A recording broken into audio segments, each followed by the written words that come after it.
The following is a presentation of the IH Sports Network.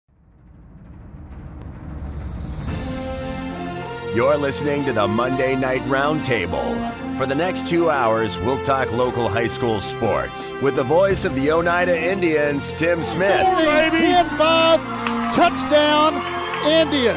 Give me the corners, 2 scores, baby. Give me the corners. The voice of the Scott Highlanders, Rick Keaton. You throw the ball, has a receiver long upfield, chasing it down. Pitch made by Rylan Griffith. He'll take it all the way to the end zone. Produced by the IH Sports Network, the Roundtable begins now.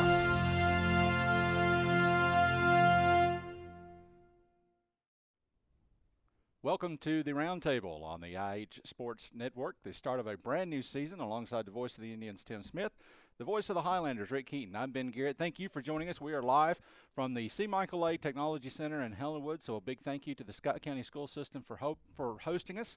And we will be here until 8 o'clock tonight. We've got a packed program, a lot of guests coming your way. We're going to talk soccer as well as football. But as always, we will start off with football, and we'll start by looking at last week's games. Oneida defeated Rockwood 28-14. Scott High fell to Cumberland County 10-7. And Tim, let's start with Oneida. I think it's safe to say not many people saw that coming. Not necessarily that Oneida won the game, but the fact that they were up 28-0 at halftime, flat out dominated the game in the first half, offensively with the passing game and defensively as well. Yeah, I think we're conditioned a lot of times to poor mouth. You know, in the Indian tradition, that's something that has happened a long time. And so you look at everybody and you know, it's like you're playing Notre Dame every week. That's just kind of the thought on your mind. You see the worst possible case scenario that could happen. And there's a lot of worst possible case scenarios that can happen with Rockwood. They're a great coach team. John Webb does a great job. He's always going to give them the best chance to win. They have a solid plan. They play good defense. They run the football well, and they had beaten Oneida 3 straight times. So, I mean, the questions were there. These seniors had never beaten Rockwood.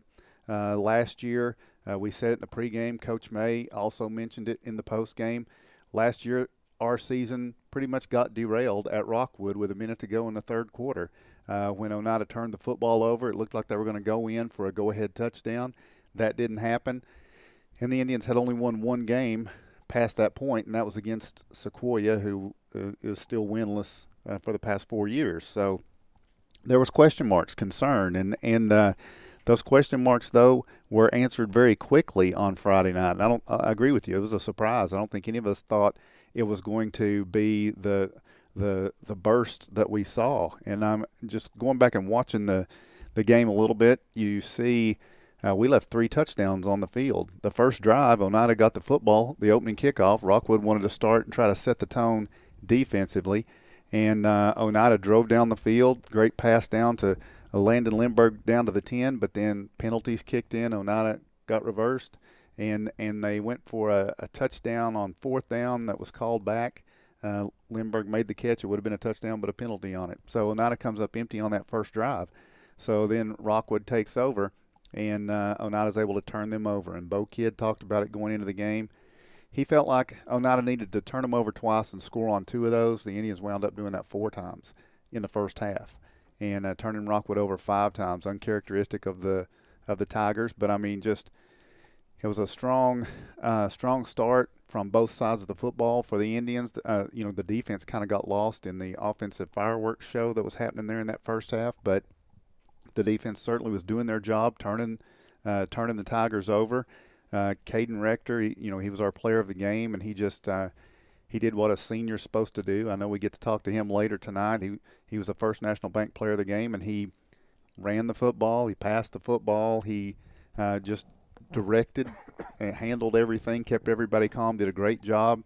But as I said, the Indians had 3 touchdowns called back. They had a defensive score that was called back on a penalty, and they had another touchdown that Caden ran over 60 yards that was called back on penalty. So, I mean, it was a big offensive night for the Indians, and it was all in the first half. And so that was positive. The young line played well.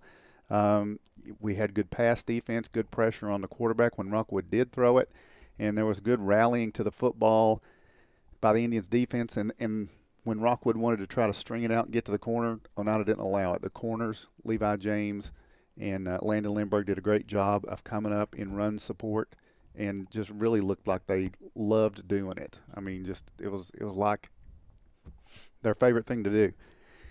However, there's some things to work on, and I think Coach May would tell you the first thing is the penalties. And I watched a couple of other games from the weekend, and that's nothing that just the Indians are suffering from. Rockwood suffered from it.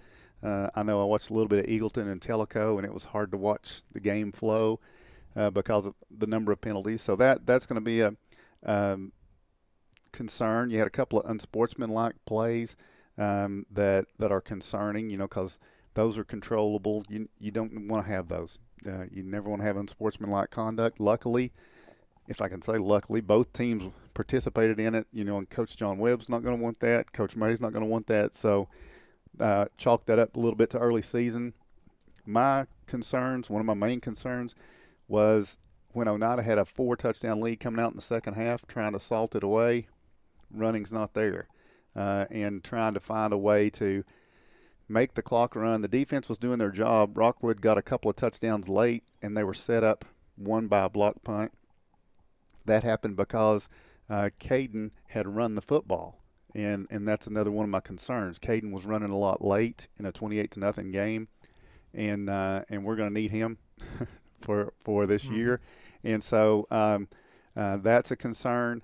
And Oneida's going to have to find a way, and they've got all new running backs. Of course, they were expecting T.J. Meredith, but he's not able to play this season. He would have been, your starting running back. So you've got Caleb Reagan, who's pretty new to the backfield, and Jesse Zachary was in there in the backfield. He did a good job, but just for right now, finding a way to take some time off the clock when you got a lead, that's a struggle. So the run game wasn't great. Sometimes, and this is kind of being picky, but it's like Rockwood saw this was something they could exploit. Rockwood would break the huddle real quickly, and our defense wouldn't be set, and they were able to kind of exploit that. The other thing I would say is Coach John Webb's team, when I look at them and now looking back on it, not a lot of names you recognize. Quarterback, running back, receivers. These were new guys. Last year it was Jaden Hannibal. It was Dakota Waldo. Prior, you knew who these guys were, and he's working with a bunch of new kids. And I said it during the game. I said, if you're going to play Rockwood, you want to play them in week 1 because they aren't going to get worse. They're just going to get better. So I think the youth of Rockwood is part of what caused a lot of their issues. And so now I just have to worry about Coalfield, right? Rick, everybody in East Tennessee thought Rockwood was going to win that game. Oneida's up 28-0 at halftime, and Tim's not happy. He's I'm happy. Apart. No, I'm very happy. I will not be characterized in such manner. Very happy. It was an outstanding start. I mean, unexpected, and very happy with that. But then, you enjoy the win, and now you're moving on. Now it's a pretty big mountain coming up Friday night. Well, and I agree with the things that you pointed out, the negatives. Penalties is something I think you don't worry about that necessarily until it becomes a habit and it starts to happen game after game. But the lack of a running game, if you can't fix that, that'll bite you pretty quick. Probably Friday night. Going to have to run the football better against Coalfield. And not have Caden. But even though Caden was great running the football, we got to have we don't want Coalfield teeing off on him every play, right? You have to, what you're saying is a little protection and not wear him out early in the season because Coach May and the Indians, they will need Caden for all 10 regular season games and whatever the postseason brings. He's your senior. He's the leader. He showed so much last year that it's great that you can say, hey, we've got a returning starter back at quarterback. We don't have that, Scott. Well, Rick, I know that Tim had fun on Friday night. Scott High came up on the losing end of such a close game, but I thought that was a fun game too because it was a competitive game, right down to the wire. Both teams fighting tooth and claw to get a win. Thought it was one of the better games that I have saw involving a Scott High team maybe in a couple of years. Scott High defensively played really well in that game. So impressed to see the way that they had improved. Now, if you've got a competitive bone in your body, you want to win. And I'm not into moral victories and all that, but I also know that you got to learn to crawl before you can learn to walk. Exactly. Last year it was a Scott High team that when something went wrong, it just went off the rails. They couldn't recover. I saw a team Friday night that looked like it was learning how to crawl and getting close to taking that first step. Yeah, and in all games, at what part of the game does something happen if it happens in the first quarter, unsportsmanlike conduct penalty, as you said, well, you've got that plus 3 more quarters to overcome that. Mm-hmm. Sometimes if it happens later in the game, in the second half, third quarter, especially in the fourth quarter, you run out of time. You cannot really overcome that. The Highlanders gave up a touchdown to Cumberland County the other night, and while we do, I think it was 1 or 2 plays later, we scored an 81-yard touchdown pass. Totally unexpected, but it's the quarterback flinging it as far as he can fling it, and a premier receiver running out there catching the ball at midfield and then outracing the defender to get the touchdown. A lot of people didn't see that coming. This is a young, truly, but more than young, it's an inexperienced bunch trying to replace 4 offensive linemen, new quarterback that may or may not want to play the position. He's been a wide receiver and a defensive back, and basically, the running backs, you're only bringing back one running back that might have been healthy all season last year, but there's no experience at the running back position. They will be as time goes on and the season goes on, but thank goodness for realignment. Thank goodness we didn't give up anything by losing Anderson County off our schedule this year. We got we got Alcoa back. That's a even trade-off right there. I mean, even though I probably, think Alcoa is a tougher team than Anderson County was last year, but they've still got a tough schedule. But Coach Harris was able to reach out and find some opponents, whether we reached out or they reached us, that maybe gives us a chance to look healthy and put a W on the scoreboard on Friday nights. I think that's so important. And if we could have done that Friday night, that would have been a huge step, not just beyond any type of moral victory, but a huge step to get off of that 19-game losing streak. It's now 20 with that 3-point loss. But the defense was, against a single opponent, was as good as we've seen a Highlander defense in 3 years play and hold the other team down. They started hungry. They were very much that way in the first half. Sort of a new defensive front for the Highlanders. Linebackers with some experience from last year, and this group has a really good back end of the defense. The secondary is real good, and switching from last year's 3-4 to that 4-2 look this year, that puts 5 outside linebackers or defensive backs out there. And saw the other night, they were rotating real well to cover receivers, and we got a couple of lanky kids back there, Rylan Griffin and Jaden Mays, but Griffin had 2 INTs. Mays had 1 because they are able to go in there and play the deep balls really well and establish position. That was great to see that. We may have said the last couple of years, look, if we can't hold some teams down in points, we may never win a game. Now, part of the ingredient may be there. We may be able to hold some of these teams within reason, and it's finding what we need offensively now. We can throw the ball decent. We did not establish a running game the other night. As a matter of fact, we just had 28 yards on 23 carries. That didn't sustain us very well. We were 7 of 16 passing. That's a good thing. And then you got Rylan Griffin out there. Throw it. Give him a chance at a 50-50 ball, or throw it out there 40 yards and let him run under it. He can do that. I can't tell you which Scott High coach told me this, but week before last, he said, Rylan's real good. He said, he's probably better than Joe Benturi was. And Joe Benturi is our all-time pass reception, passing yardage leader. And so to get that kind of compliment, well, I think is pretty good. It's, can we continue to get the ball to him? But defensively, we had 3 interceptions. The 2 by Rylan, the 1 by Jaden Mays, and they're just playing the center field out there and going after the ball. So I've got high hopes that the defense can continue to do the same thing. The only one thing that we gave up to Cumberland County was the drive in the fourth quarter. If I got my notes here someplace, it covered 9 minutes, took 9 minutes off the clock, 16 plays, and then they got the field goal, which our defense did hold. But at that point in time, we only had 1:50 to go in the game. So that's what I was talking about. At certain points during the game, if something happens bad to you at that point, we'd given up 3 points. And that's not that says a lot about your defense to stiffen up and only give up the field goal. We needed more time to come back out and feel like they were not in a rush. Got down to no timeouts left, and the offense just struggled. We do not yet have, until that offensive line gets the experience they need and learns how to lean on the other team's defensive line and get to second level with their blocking. When we can grasp that, when we can get to that, I think between Michael Bond, I think between Tommy Fitzgerald, maybe with occasionally they'll put Ryland back in the backfield. So we can got some speed and stuff, but we're not on the outside speed. We've got to be able to create holes here, break through that, and then break free.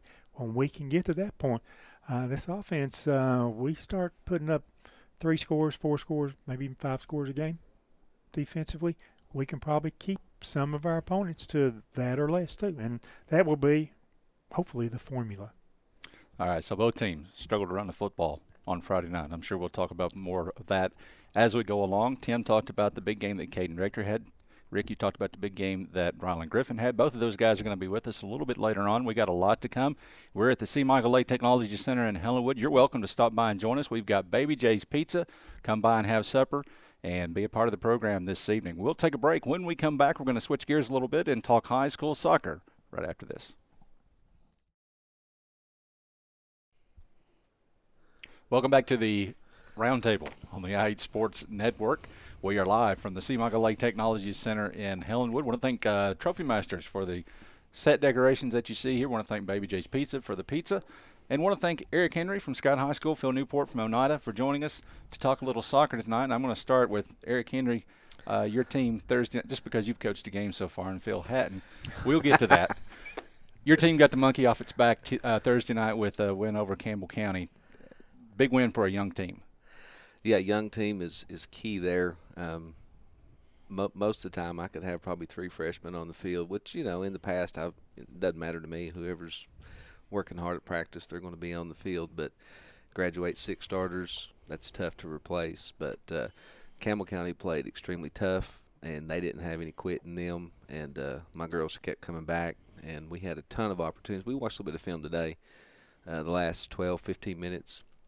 We only had 1 goal out of several shots that some of them were breakaways. We probably should have connected on a few more. But, yeah, broke the scoring drought there, got some goals in the net. Saw some mistakes that we can improve on defensively, rotation, things like that. Of course, you know, we're up 3-1. I sub a little bit more liberally. They get a goal, and so then you kind of tighten back up a little bit. But got the win. It was good. Home field. It's always good to open your home season with a win. So, and you open district play tomorrow night against Union County. That's a new district opponent. Do you know anything at all about them? Not much at all. I was talking to Coach Hill at Campbell County last week, and he said that Union was supposed to play Clinton, I think, the same night, and they had canceled. And I didn't know why, but I shot a text to the coach today, just let him know, you know, where we'd be. I'd have ice and water. We'd probably go ahead and do water breaks because of the heat index, and he said he'd be here, so hopefully we'll go. I don't know anything about them. We did play the boys in the spring, but I haven't played the girls, I don't think, ever. The boys several years ago we played a few times, but new district match, new district, you know, us, AC, Clinton, Gibbs, and Union County. So see how it shakes out this year. And we'll talk more about the Lady Highlanders in just a minute. And by the way, Tim and Rick, you guys chime in whenever you're ready to chime in, because I will run out of questions pretty quick. I'm not intelligent enough to fill this segment by myself. Coach Newport, I alluded to the fact that you haven't coached a game yet, but you got to watch your team on Thursday night against Sevier County, big school, and your team held probably, I would think, a little bit tougher than maybe a lot of, even though you won that game last year, maybe because of your youth, people thought that game would be a little bit more lopsided than it was. I guess I really started into this game not really having that much of an expectation of how we would do. From a competition standpoint, we really seemed to get after it. I thought, you know, I told you when you asked my thoughts about the game, I really was happy with the fact that we didn't feel like we played the entire game and didn't quit.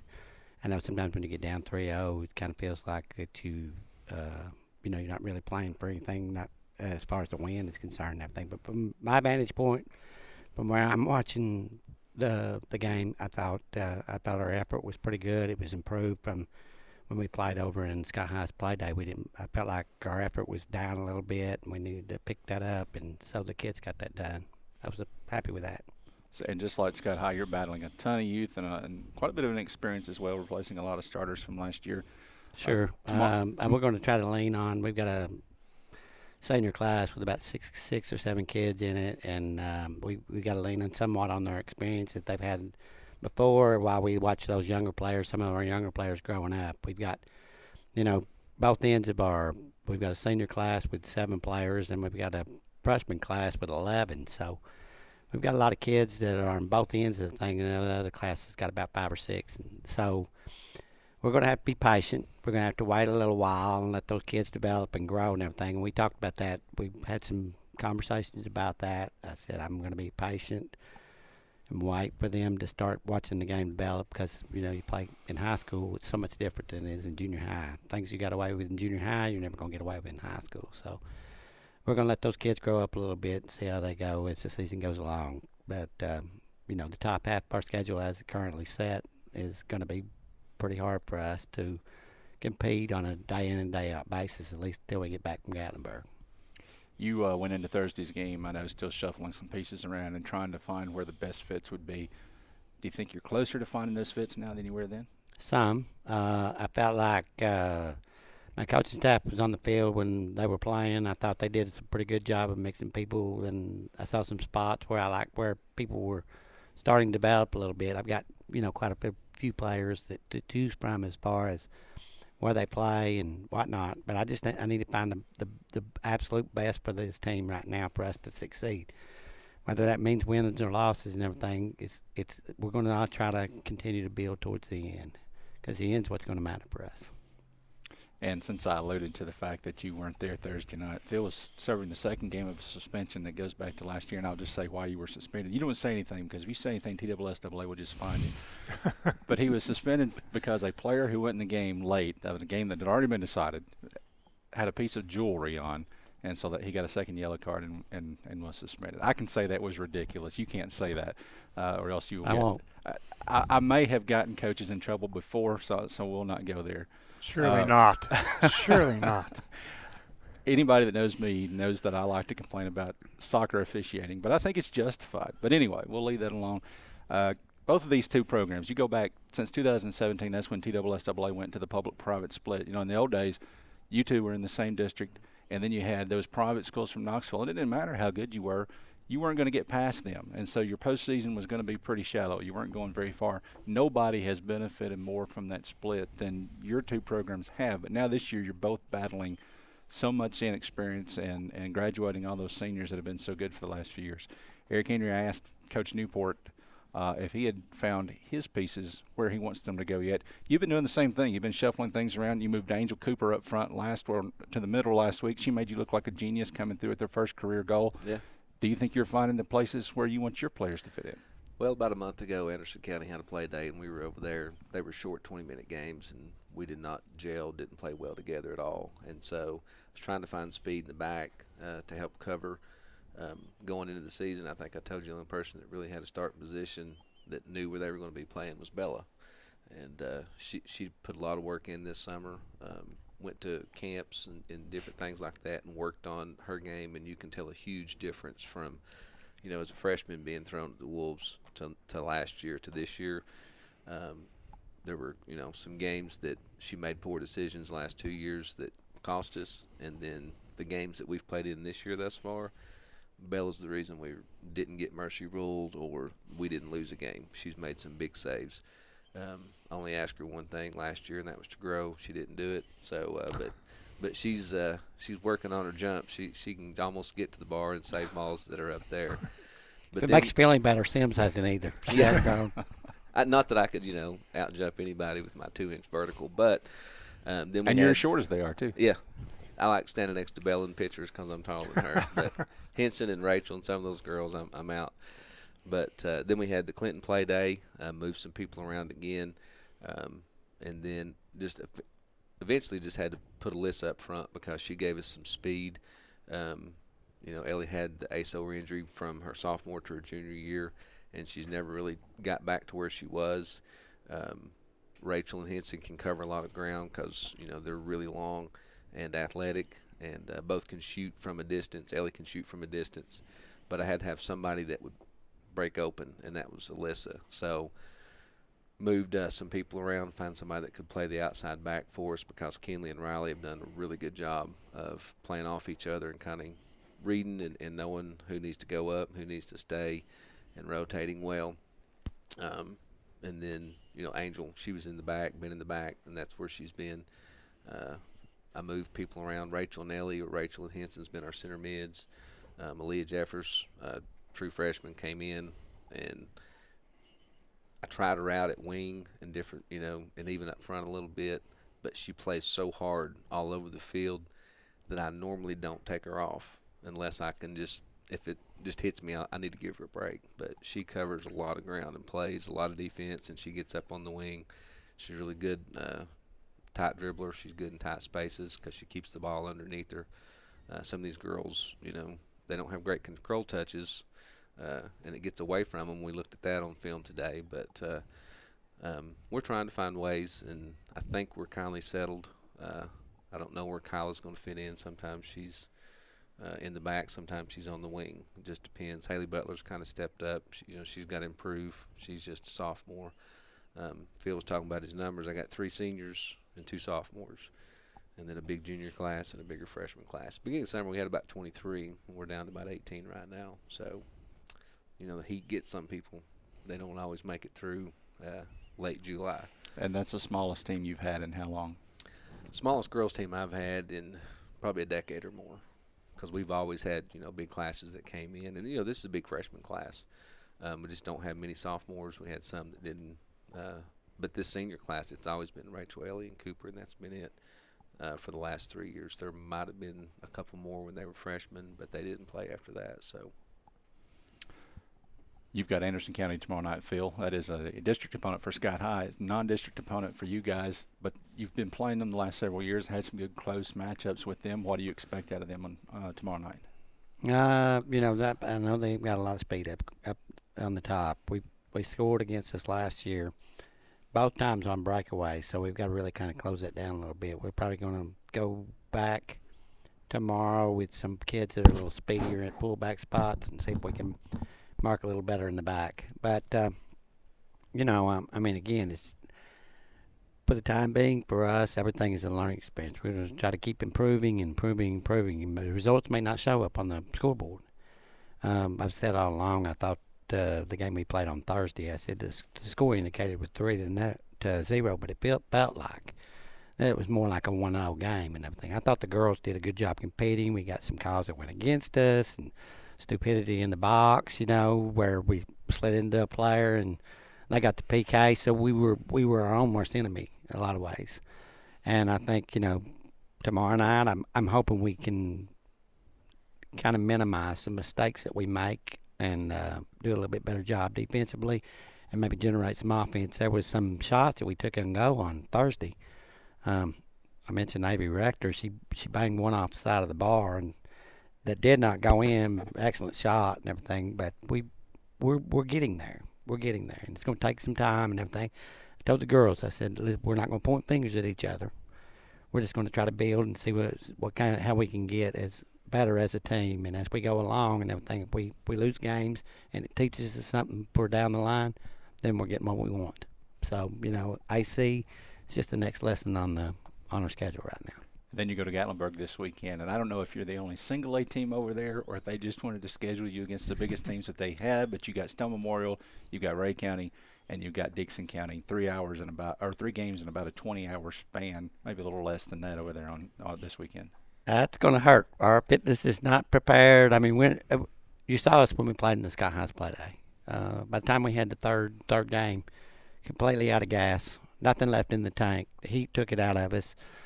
Eric took it out of us in the first game, and we're going to do basically the same thing in Gatlinburg against schools that are 6A schools. You know, Ray County used to be, I don't know if it still is, but it used to be one of the largest schools in the state. So, you know, it is what it is.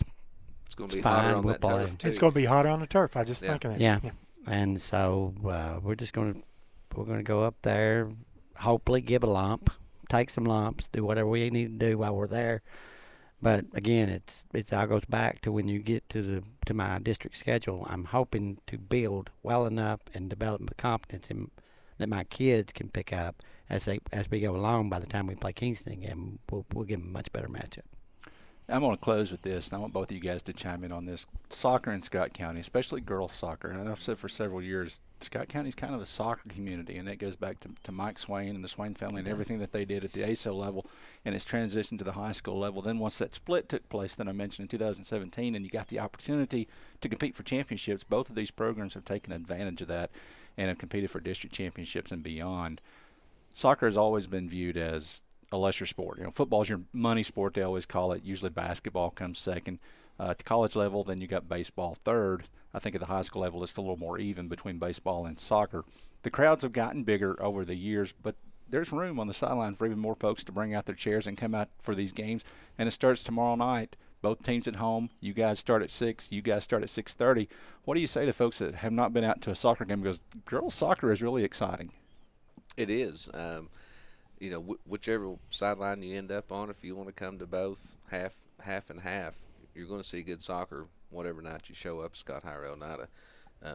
Meagerfield may not be playing it, but the other team may be. It just depends. You know, we talk about the youth on the team. Sometimes all the girls show up, some of them, sometimes they don't. But, yeah, it'll be warm. But, you know, bring those younger kids out if you got kids at home, grandkids that are thinking about playing ASO or whatever. I think I was maybe in 3rd grade when they started ASO, and we used to have 2 or 3 teams per age group at Robbins because it was so popular when it first started. And I always, you know, give Mike accolades because when I was a junior, started the program at Scott High with Coach Stanley, and Mike came down and helped us with all kinds of stuff. And I know he doesn't want to hear anything like that, but he's been more than instrumental to the success for the growth of soccer. And they've had, you know, open enrollment in ASO the last couple of years. If you come out to my field on Saturdays, there are tons of people, and they have so many teams now they have to move some of the games, the smaller teams, out to Roan State Field. But there's usually about 4 fields going at my place. They have like the U10 on my field, and then they have 3 of the U6 or U8s down on my practice area that they use. And if you drive by on Saturdays, parking lot's full, Scott High Drive's full, and everybody's sitting around. So bring those kids out, let them see, you know, what they're going to be up against. And, you know, middle school soccer's in the spring. I used to try to make it to as many games of those that I could, you know, if it worked around my schedule or whatever, just talk to the kids and, you know, just make sure that they knew who I was and everything. I had actually a boy from Robbins come up to me in the hall last week, want to know when it started, and I told him, you know, January we'll have a meeting, and he said he played keeper, and I said, well, that's good because I graduated both of mine. So, yeah, come out, you know, it'll get cooler a little bit later on, but Travis Frog's usually cooking dogs and burgers for us. There's always good concessions at Scott High, so. And Phil, how about it? I think the product that we put on the field, there should be a lot of pride in the community in general, just based on the fact that we have worked to build successful programs. I mean, I guess I should be fond of saying, okay, well, our district, we won 7 or 8 state championships, but those are all going to private schools. And like you said, everything's evened out a little bit because we're now on the same playing field as everybody else. Now, we play bigger schools than us, but the playing field's more equal. And so, you know, I like that. And it's just, I cannot thank the Swain family enough for the kind of contributions that they made, because they've done everything from grab a hold of the registrations to signing these kids up to going door to door and see if they can get kids involved. And, you know, a large part of the youth in Scott County has really moved to the soccer field. It's helped us grow. And, you know, I mean, my hat's off to them. They have been tireless workers for this community, and I think that's a very noble thing to do. All right, so if you've never been to a girls' soccer game, tomorrow is an excellent opportunity to make your first trip out. Scott High's got Union County big district game, starts at 6 o'clock at John Yancey Park. You call it the Farm, so we'll call it, starts at 6 o'clock at the Farm, and Oneida's got Anderson County big non-district game, starts at 6:30 at Jane Terry Hoffman Field. Coach Eric Henry, Coach Phil Newport, thank you guys for joining us. Good luck tomorrow, and good luck the rest of the way. Thank you. We'll take another break, and when we come back, we've got Jason Terry to talk Oneida Middle School football. I don't get out much. Welcome back to the Roundtable on the IH Sports Network. Sorry, Rick, I didn't mean to punch you right there. That's okay. Jason and I were trying to have a conversation, man. Well, I'm going to let you guys have a conversation. Jason Terry, head coach of Oneida Middle School, joining us, and we're going to make more of a concerted effort this year to get all of our middle school coaches on. But, of course, we got to start with Jason Terry. So, Coach Terry, welcome in, and thanks for being with us tonight. Thank you guys for having me back. Defending state champion coach. Well, I don't know about that. So we talked on Friday night just a little bit at halftime, and you're the defending state champion. The Indians won the state last year, and then we talked about there was a loss to Rockwood Thursday night. You were at home, and Rockwood won 30-6. They had a running back that just was a handful for you guys that night. And then, but my first question to you was, how many starters do you have back from that state championship team from last year? And go ahead with your answer. We talked about it the other night. There's one kid on each side of the ball. Brylan Strunk played on offense and Carter played on defense. So we're young, little inexperienced, but that's no excuse. So and Rockwood's a really good team. They are. Coach Harvey does a great job. He's got a great squad this year. They came after us and got the best of us. Now, that a district game? They are a 2A school, but they're on the other side. So okay. If we both made it, it'd be in the playoffs. Okay. So who are the teams that have the asterisk beside them that's who you got to worry about this year? Wartburg and Oliver Springs. All right. And then those are the games that are the keys to the playoffs. But another big game is coming up this week as the Indians are back at home again this week, and it's going to be the Huntsville Bears. I mean, that's an age-old rivalry. When you say Oneida Indians and Huntsville Bears, that goes back, high schools, back through time. So it's going to be a matchup this Tuesday night. Probably going to be a pretty good crowd out there for that. It should be a great crowd. Should be a great game. I'm excited. What can you tell me about the Huntsville Bears? I can tell you first and foremost, they're well coached. Coach Profits, I've worked with him. I've worked or coached against him. He does an outstanding job. I know right now his kids are going to be prepared. They're going to be mentally in the game, and they're going to be ready to go. So, what is it about the Bears that he does well with them? What do you have, keeps you up here? I'm going to have to prepare because he's going to do this. Well, obviously, he's a master at that wing tee. Some seems to give us a little problem sometimes, but they work hard at their craft. They're good at what they do. They don't try to do anything that just blow you away. They are very meticulous, and they're good at what they do. And they're, like I said, they're well prepared. I expect nothing less. So now, from the time Thursday night to now, have you had just today's practice, or did you practice Friday? We did not practice Friday. Okay. So we took the day off, let everybody regroup a little bit, and okay. we came back today. So today, how are the kids at practice? Are they hanging their heads, or are they good, or do you have to boost them up a little or anything? No, we started out. I actually took the sixth graders down early. We got a game tomorrow with those kids. Coach Birch, Coach Phil, and Coach Lay stayed up, watched film, made some corrections on what things we can do better as a team, and they responded well. They took the coaching and came out on the field, never heard a word, just yes, sir, no, sir, and went to work. So 8 opportunities, and this will be the second of those 8 this week. How many home games do you have this year? We're 4-4. 4-4, okay. Yep. So that's a good balance. So then looking down the line at the schedule, you talked about the district games, but what are the things that you're going to need to see improve from Thursday and then this coming week so that you can be where you want to be when you face those district teams? What has to happen? Well, it's a process, Tim. Obviously, we got to block and tackle better. We had a lot of misassignments, a lot of misalignments. That's maybe the one thing that puzzled me a little bit. We worked really hard on our alignments, where to be, and we wasn't in the right spots sometimes. But it also takes the effort and to make plays, and we got to block and tackle better. So we're getting there. Yeah. The good thing about the film was it doesn't lie, but everything we saw was very correctable. Right. If you want to put in the work, we can fix it. So, and a lot of these kids that are playing this year, if you just had one returning starter on each side, then you've got a lot of guys that are playing their first meaningful football, right? Right. And I take full blame for the loss on Thursday night. We had one scrimmage. I had another one lined up. It got canceled at the last minute, and then we were supposed to play in a jamboree where the weather took over and we didn't get to play. So these young kids haven't seen the live bullets that maybe they should have, and that's on me. There's nobody to blame but me. That's my responsibility. So they got to see it firsthand the other night. We'll get better every week. I'm going to give these guys a shot at you here, and then I got another question. Okay. Rick, go ahead and break it to him. Well, it's been suggested by me that that the next middle school coach we have on our roundtable will be the coach of the winning team on Thursday night. Is that what you wanted me to drop the hammer on? I thought you were just going to say if he loses, he doesn't get to come back this season. Well, I wasn't going to go that far. I did. But it would have mean more appearances for Coach Profit. And Coach Profit, I've seen him 2 or 3 times in the spring and summer, and it's one of the few occasions that he's had this group of 8th graders like you had last year. And I know he's very excited about his football team this year. Absolutely. I've talked to him a couple of times too. He even mentioned last year, he had a group of 7th graders. He needed the experience. He needed another year in the weight room. He needed another year of teaching.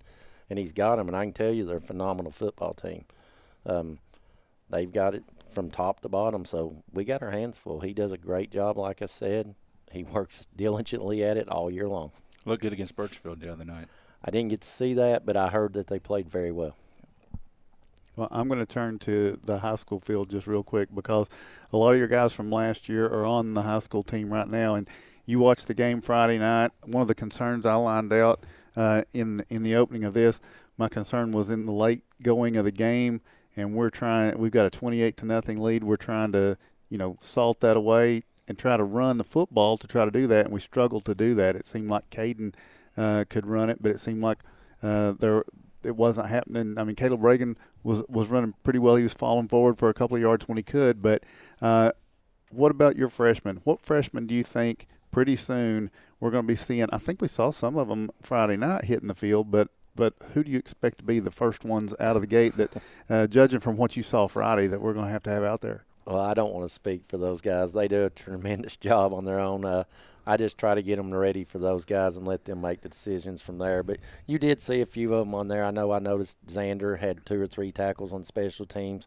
Cole had a return on kick return. There was others involved. Braxton actually got in at center there towards the end of the game when Jackson went down with an ankle. And so there's a bunch of the Hills. I think they were both in there. So that's exciting for those guys, and I'm happy for them. But that's on the high school guys now. Well, let me just ask it this way then. So Cole Meredith, that's who you're talking about, and Xander Lau, they ran the football for you a lot last year. Are they ready to run the football in high school right now, or do they need a little time? Again, that's a question for Coach May. No traps, Tim. No traps with him. When did Jason Terry become diplomatic? I mean, here's the deal, guys. You know as well as I do, a 14, 15-year-old against 18-year-olds is tough. Yeah. It takes time to develop the strength they need, the speed. So they'll get their shot when they're ready, and I have full confidence in Coach May and his staff to make sure when that time comes, they'll be ready. Let me see if I can ask a question you will answer, okay? I'm going to take another run at this. What scares you about Coalfield, given what we saw Friday? What concerns would you have about Coalfield this Friday that we have to shore up? I think the first thing you got to think about is the tradition. For years and years, going back to Coach Chris, as far as I can remember, they are a powerhouse, and they are going to be prepared. They're going to be physical. They're going to get after you from start to finish. So I think that'll be a big key. I haven't seen Coalfield, just hearsay there. I know they got a good quarterback again in Luke Treese. I don't know what kind of weapons or line he's got with him, but we'll be ready. Was that an answer? It was more of an answer than the last two. Okay. So I know that. All right.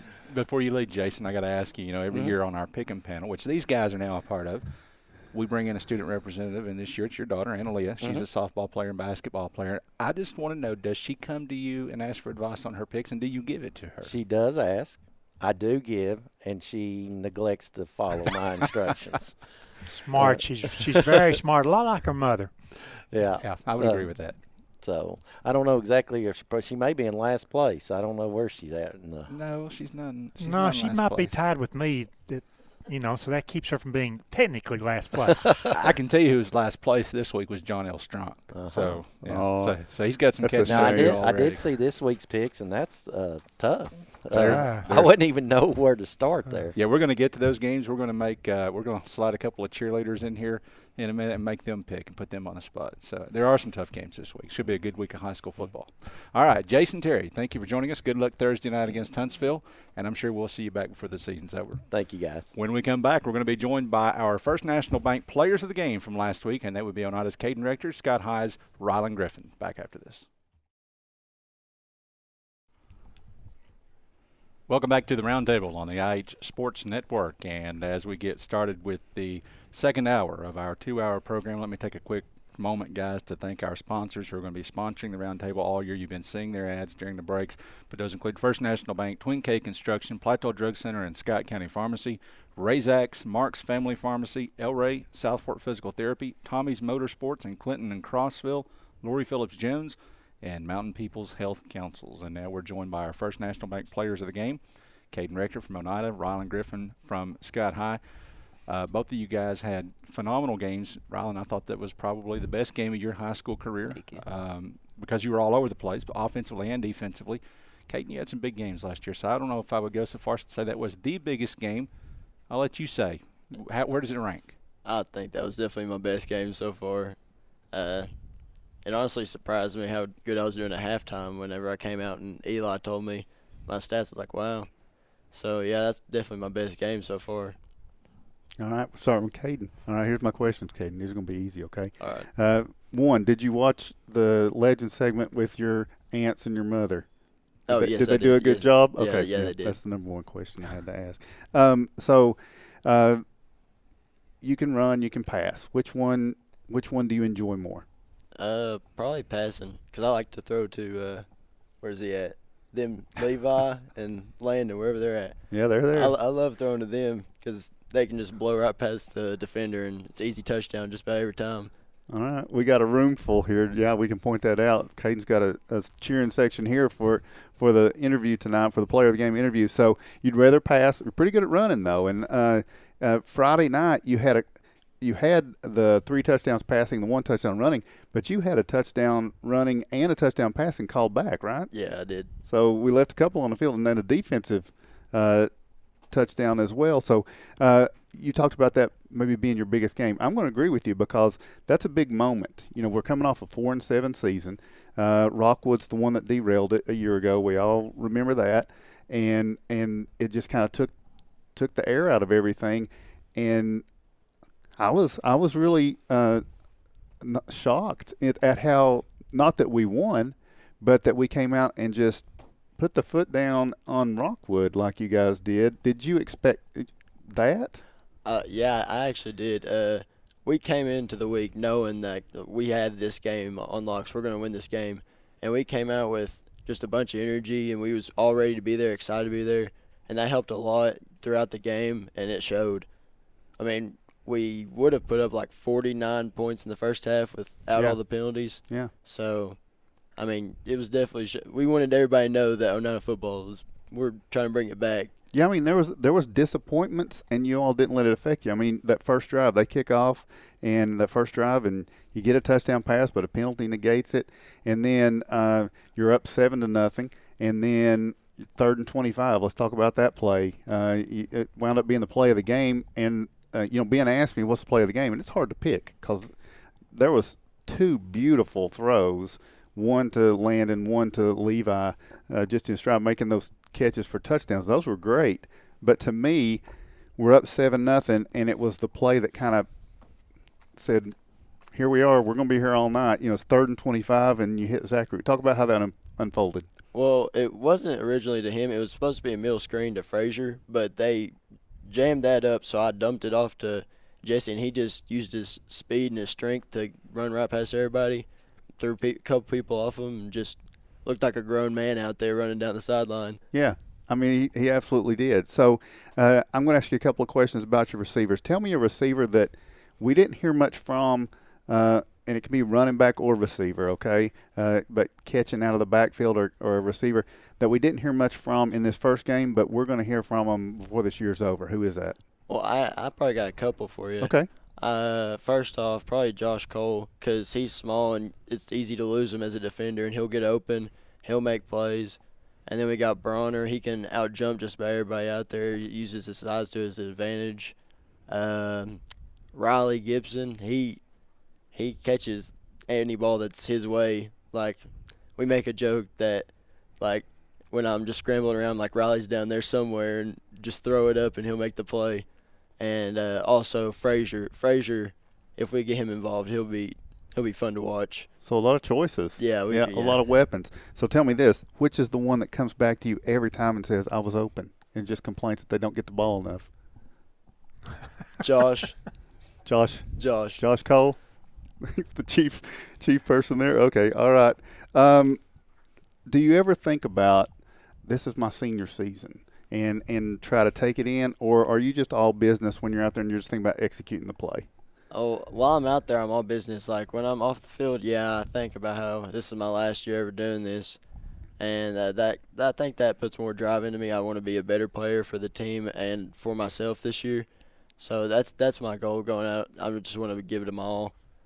Tell me about the relationship with Coach May. I mean, there's only so many people that have played quarterback at Oneida, and you're in your fourth year of playing quarterback at Oneida. I don't know many people that have done it all 4 years there in school. And he, of course, was a quarterback as well. What's that relationship like, quarterback to quarterback? How's that work? Well, we butt heads a lot. I ain't gonna lie. We get into a lot of arguments about what we think we should do and what plays we should run. But eventually we'll agree upon something, and pretty much all the time it works. Like the touchdown pass to Landon and Levi, we argued about it for a little bit. Then he finally agreed with me, and we scored. And then he just trusted me from then on out, and that's how it's been for pretty much since my sophomore year. Okay. All right. I just got a couple more, and then we'll switch over. So you're a senior. You'd never beaten Rockwood. This was the first time, and it was a sound victory here tonight. Now, it's the same situation, Coalfield. You haven't been on the winning side against Coalfield. I think you would agree, Coalfield, it's a bigger task, right? Oh, yeah, definitely. That's a really good team coming in. What has to happen for Oneida to come out with the win on this Friday night? I feel like as long as we keep the line together and block up front, and we need more rushing yards. We need to work on our run game. If we get our run game down and our line blocks, we should be able to blow them out of the water. I mean, that's my opinion, of course. I mean, it's crazy to think about, but we all believe it, and that's how we're going to this game. Same energy as Rockwood, just bust people's heads, and that's how we're going to play every game this year. I just got one more thing I want to say, though. You scared me a lot in that second half. I mean, I don't know if you watched the rebroadcast or whatever, but up with that lead, I didn't like watching you take those hits. Just be careful. I will. Okay. I just wanted to say that. I wouldn't feel good if I didn't at least look at you and say, please be careful, because we're going to need you for 9 more games. Caden, what a night. And it could have been even bigger, but a huge win over Rockwood. What a tone to set for the season right there. Congratulations on that. Thank you. And it seemed like every time that I look at the Oneida game, 82-yard touchdown pass, 50-yard touchdown pass, 40-yard touchdown pass, 40-yard touchdown run. It was like a personal highlight reel for Caden Rector. Does anybody run intermediate routes, or is it just all goes? I mean, yeah, but they're too fast for the DB, so they just get past them. I got you. Somebody else who had a personal highlight reel Friday night, and, of course, obviously your touchdown catch was the one that stood out, and you had 2 interceptions. Those stand out. I thought maybe your biggest play of the night there was the ball on the sideline that you went up and high-pointed to make the catch in, I think, maybe the second quarter. Mm-hmm. But anyway, a big night for you as well, Rick Keaton. Well, there's another play to throw in there too, Ben. The one that is a little screen out pass toward our sideline, and everybody's standing around. Referees didn't blow the whistle.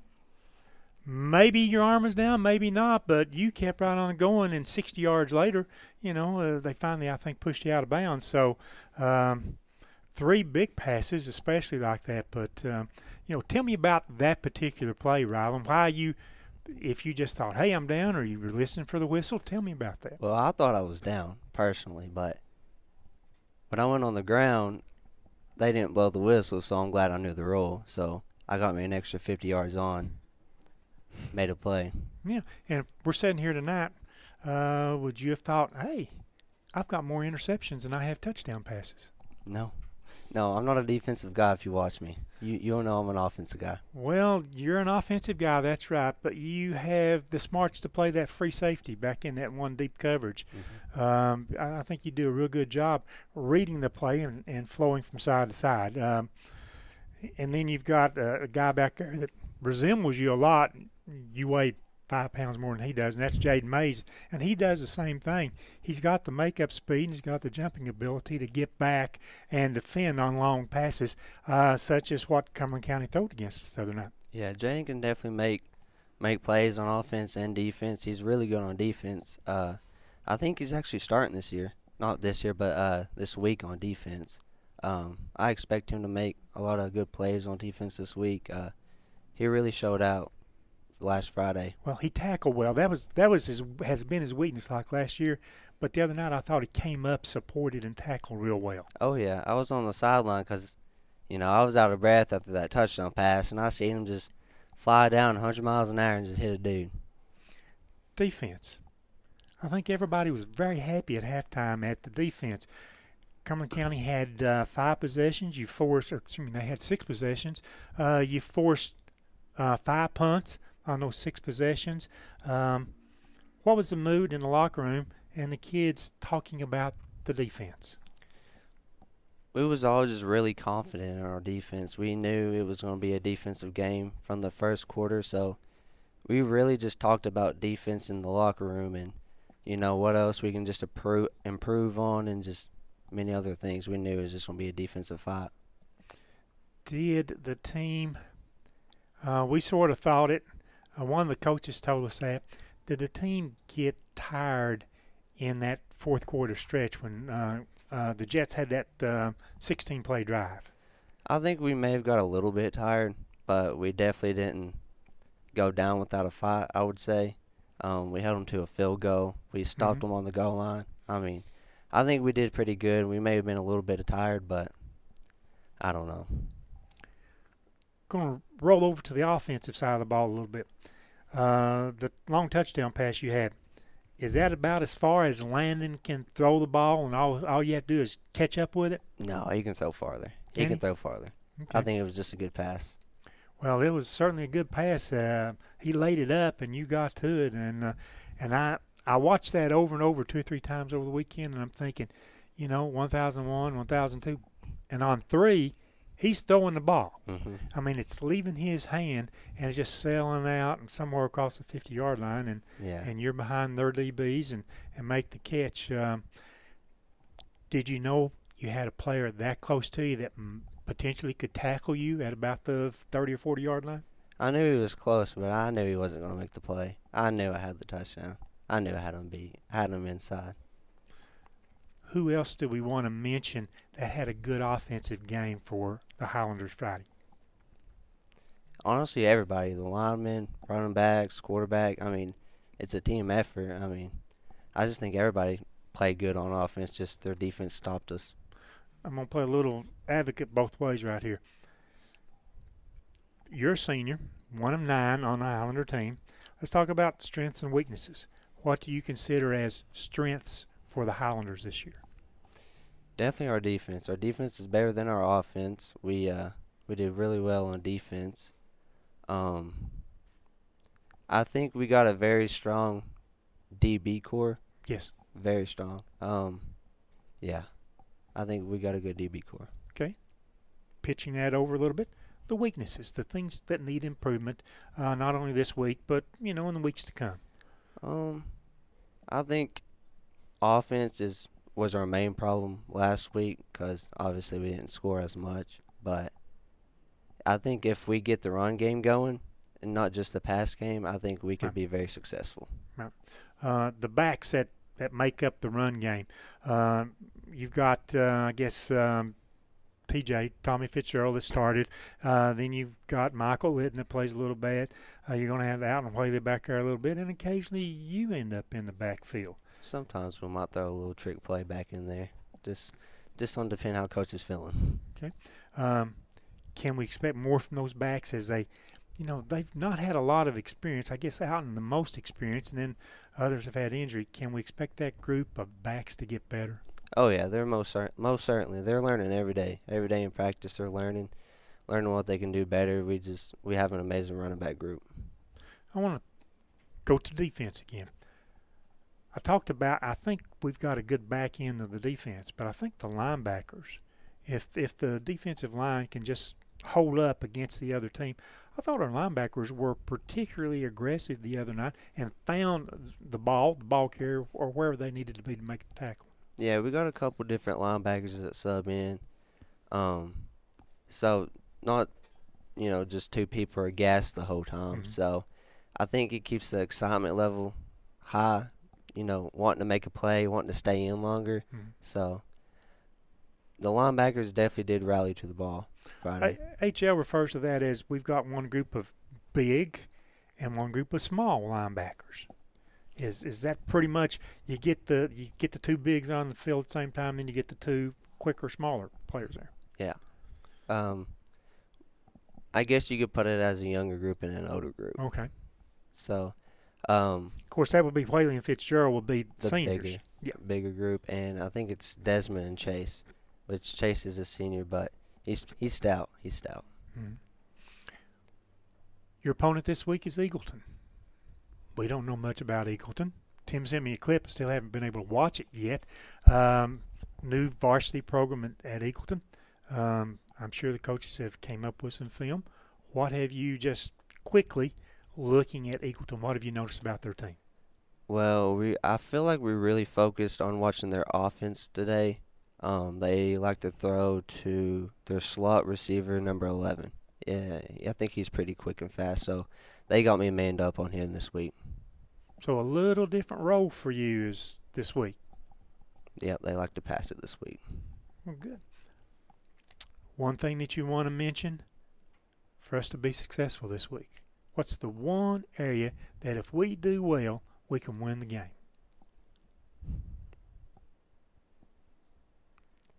You told me you were going to open up. Come on, open up. I would say he's thinking. It's a tough question, yeah. I would say work as a team, honestly. I mean, we can't just go out there and get mad at each other and get down on ourselves, and then they score on us, and then we get down, and we just got to stay strong and stay as a team to win. My last question. As a senior, and you've been there for 4 years now, this is the first time in your career that we actually have a full complement of coaches, head coach plus 8 assistant coaches. What has that meant to you individually, your position group, and the team to know that you've got all these guys out there really interested in your success and coaching the team on all aspects? It's definitely nice having more coaches than we did last year, because last year we didn't have any at all. So it just feels real comforting to have that much support on our coaching staff. Indeed, and they're all fine men, and even though 3 are new to our program this year, they seem to be coaching you guys up quite well when I come out and watch practice. Yes, sir, they do. They do. All right. Thanks, Rylan. Now, Rylan, Caden made a prediction a minute ago. He said if Oneida does what they need to do on Friday night, they're going to, this is a direct quote, blow Coalfield out of the water. And by the way, after what I saw last Friday, I'm not going to disagree with you. You want to make a prediction about Friday? Because everybody keeps talking about the losing streak. 20 games now, and they say, when's that win going to come? I personally think it's coming Friday night against Eagleton again after what we saw last week. How about it? Everybody will be surprised. I think we'll blow them out too. Okay, good deal. Just watch. You're the man. I like the confidence. Now, Caden, before you guys go, I got to ask you, what did you do to get all these guys? Because you guys can't see at home, but half the Oneida football team is sitting here. The only person that Rylan brought with him was his girlfriend, and that's just because she's on the next segment. What did you do to get these guys out here? I don't know. I guess they like me. It wasn't the pizza? It was the pizza. Okay. So which one of them do you think is going to be up here next week? Or is it just going to be you again? I mean, it, very well could be. Go ahead and make your pick to click. It's either going to be Levi or Landon. Okay.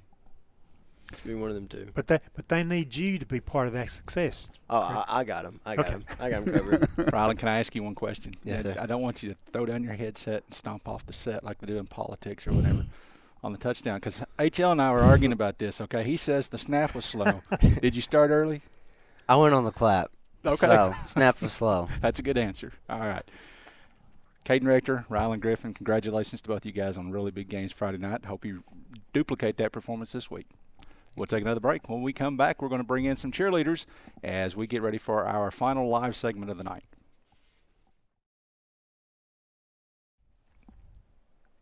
Welcome back to the Roundtable on the IH Sports Network. As we get close to wrapping up the live portion of the show, we still got our legend of the game to come a little bit later.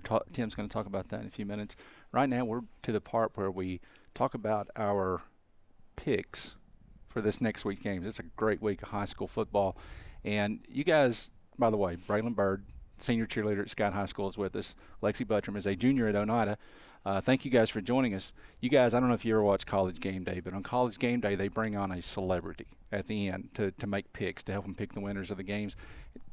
They're usually country singers or, something like that. You guys are the closest thing we got to celebrities in Scott County. So that's where this segment came But now from. that means you have to sing a country song here real quick. So pick one and you first. I don't know. Braylon, let's start with you because you're a senior now. And it seems like yesterday you were a freshman cheering with your sister. 4 years go by quickly. Tim asked Caden Rector a minute ago if he thinks about it being his senior year or if he just is all business. How about you as a cheerleader? Is it the same thing? Do you think about it, about this being your senior year, or you just take it a game at a time? Not really. I just take it as a game at a time, I think. Lexi, how about you? You're a junior, but you're going to be a senior soon. Talk about the experience thus far of being a high school cheerleader now that you're in your third year.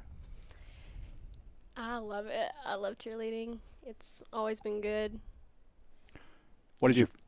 Go ahead. Do you do football and basketball? Yeah. Is there a certain game or a certain atmosphere that you remember the most? That was really the neatest one. Any certain one that stands out? Every Friday night game. Every Friday night game. Okay. What is your favorite cheer? Because every school's got their signature cheers. What's your favorite cheer that you do at Oneida? Probably O-O-N-E. Okay. And definitely the best known cheer that Oneida does. Yeah. How about at Scott High? Pow, pow, pow. Pow, pow, pow. I knew that would be the answer. Okay.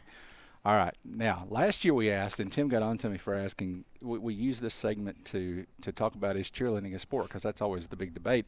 I don't remember, you guys were both on last year, but I don't remember if Tim had already knocked me down off my pedestal by that point. I don't know if I got to ask you that. Did I ask you? I think so. Did I ask you? You did not ask me. Okay, you just sit tight. Is cheerleading a sport? I think if you do competitive cheerleading, it's a sport. Why do you look so You have disgusted? to make the team, right? You try out. Yeah, I do. Yeah, you try out. You have to make the team. You practice. Yeah. You go out at the games and you execute what you practice. You have to be physically fit.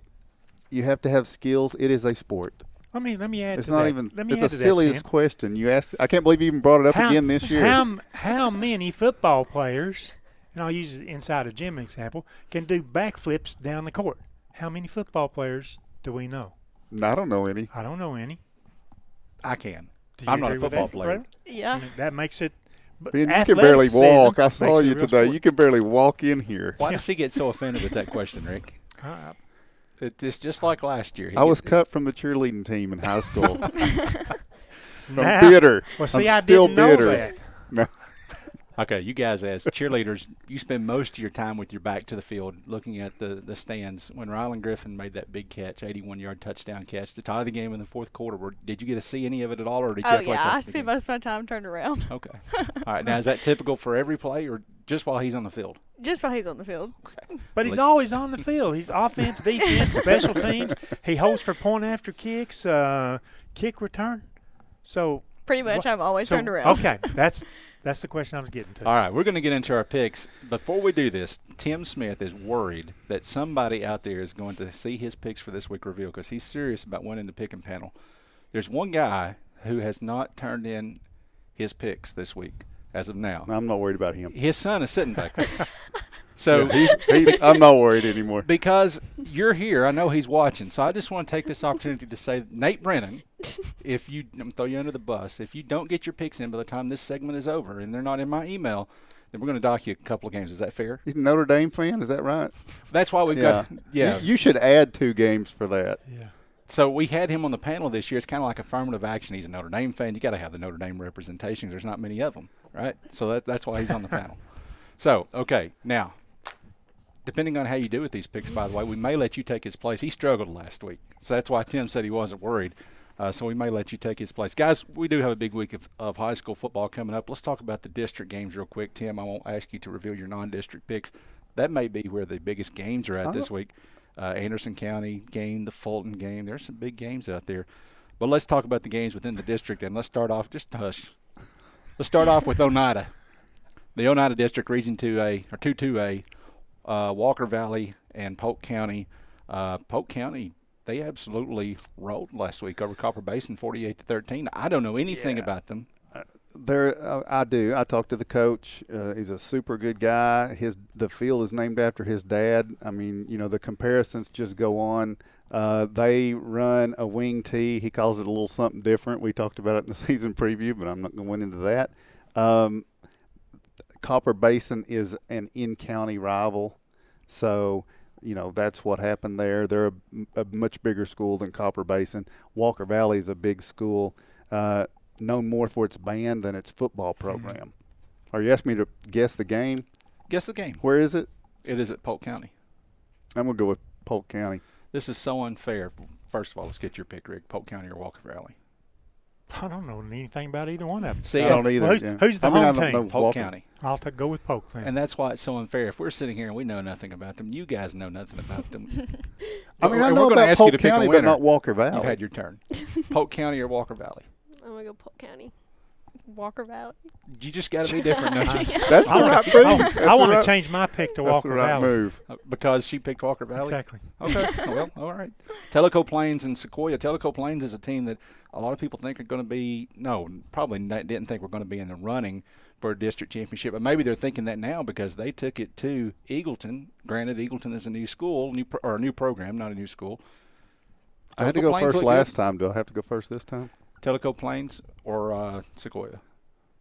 Tellico Plains. This should be an easy pick. I mean, we've talked about Sequoia already. Tellico Plains or Sequoia? Sequoia.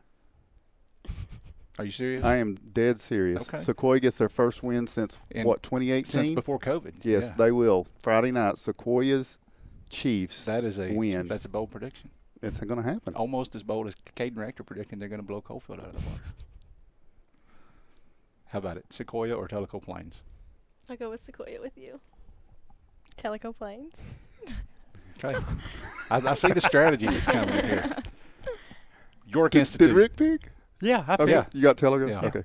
York Institute is the hands-on favorite to win the region. They've got Grace Christian. That's a Saturday night game. It should be an exciting game over in Jamestown this week. I've got Grace Christian. I picked against York last week, and I was wrong. They took it to Clay County. Well, Clay County didn't score. Clay County lost a lot of people. York did what they should have done. But Grace Christian's going to be too much for the Dragons Saturday night. How about it, Rick? Home field advantage, York. I like York in that game, by the way.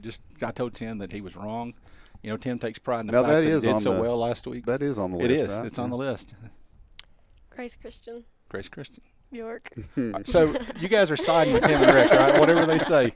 Okay, the last game from you guys got a big region at Oneida this year. Cumberland County and Bledsoe County. Bledsoe is another one of those teams that people think could be at the top of that region. We saw Cumberland County last week. What do you think? And that's on the Rick's list familiar too, right? with Cumberland County. Let's get him first.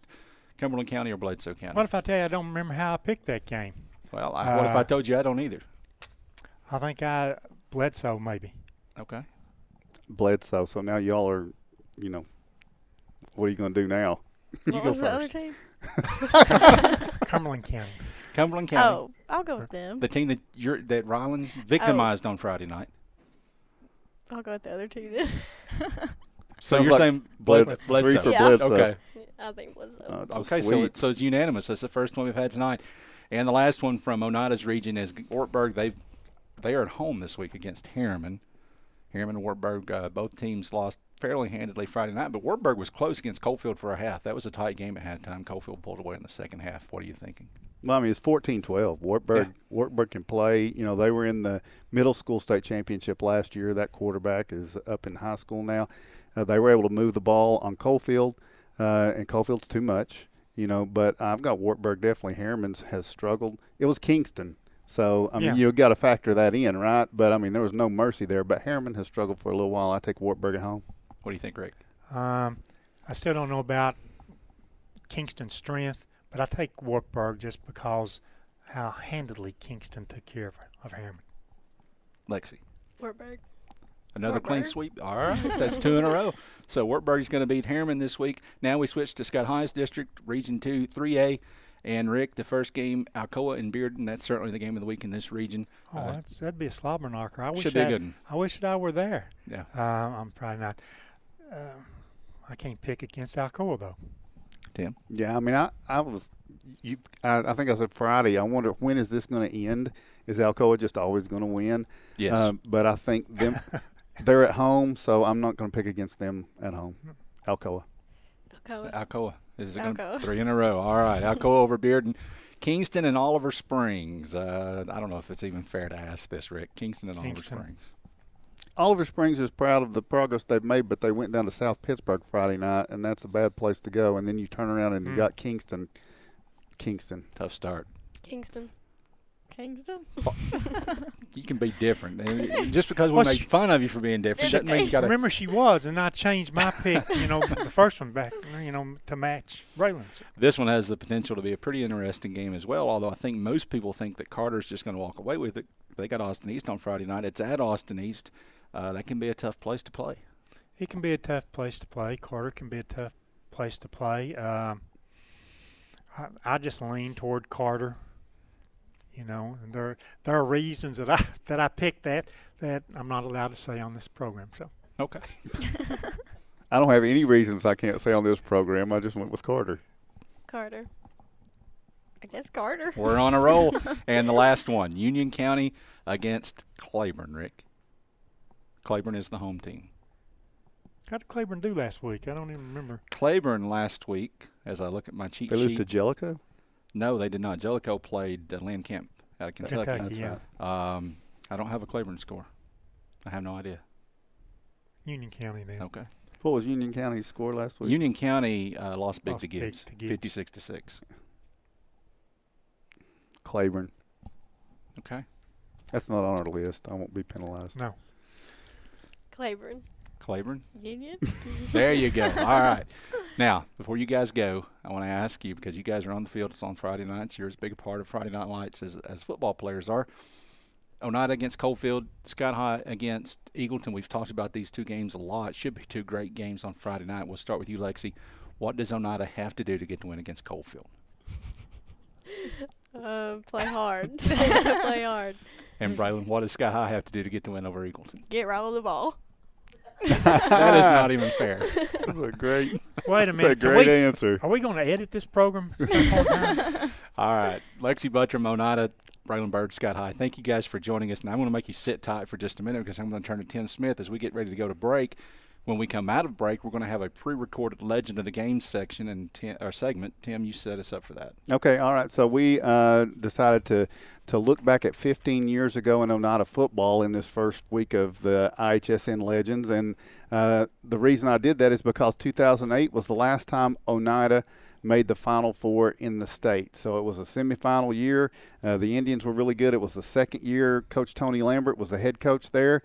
And we got the quarterback and the receiver from that team that wound up going on to play together in college at Tusculum. It's Torrey Slavin and Shea West, who is a Baltimore Orioles fan, I'm proud to say. So not many of them out there, are there? There's no, not in this area. No, but enjoyed chatting with them. And so we've chatted a long time. Greg Bond can tell you we talked a long time. So we got that broken into two sections. The first section is tonight. So also – I'm going to have to say Mark Matthews was in that segment, and I didn't want any of my other guys getting jealous, but the reason Mark got to be in that one is because he was on the coaching staff in 2008. So he had a seat at the table there, and so the three of those guys are on this first IHSN Legends of the Year. All right. So when we come back out of this break, it will be our Legends of the Game. Thank you for watching.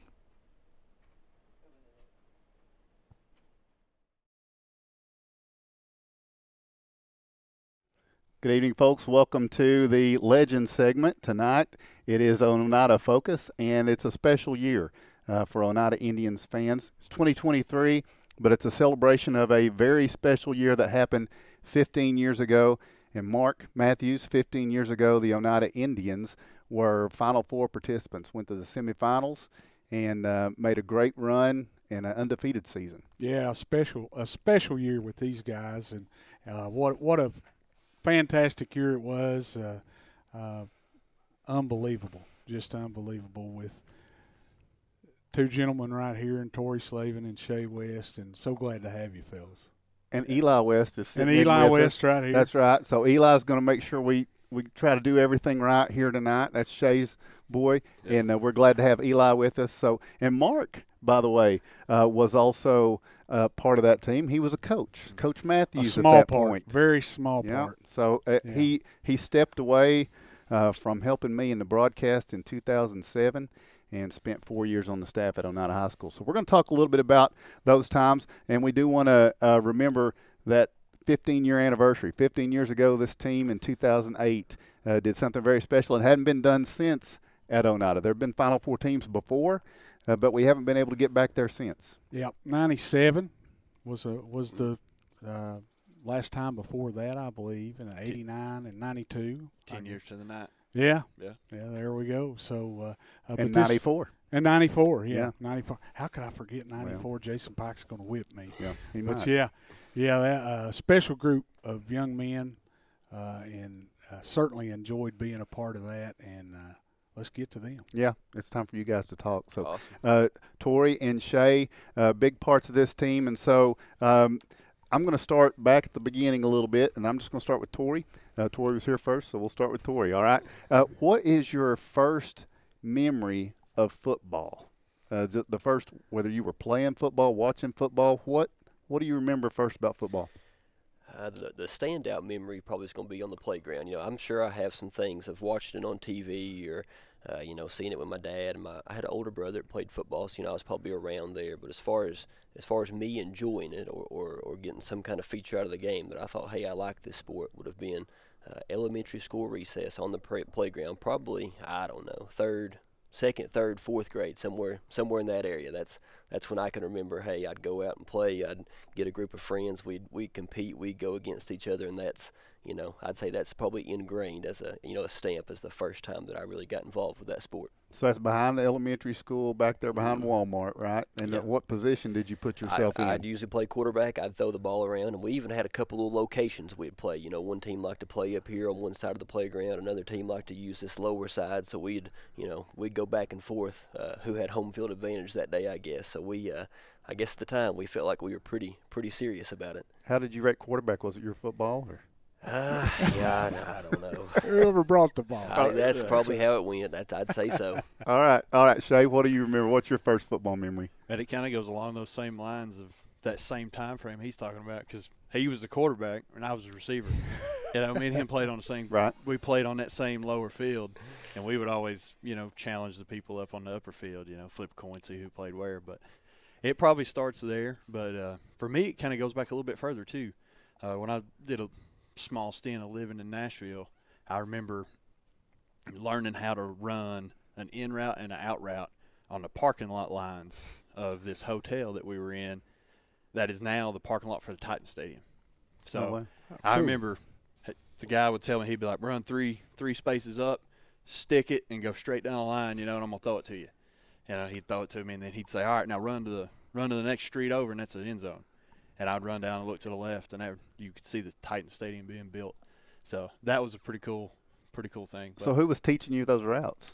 It was a family friend. His name was Jerry, and he was just a family friend, and we just go out there and toss the ball around, and just something to do. It was fun. All right. So now, first memory of watching Oneida football, not playing, but watching Oneida football. Torrey, what do you got? Yeah, I can tell you that, and they all run together. They're all the same. So I'd go to these high school games, and I can probably start quoting you guys on the roster, and I'd probably make it through.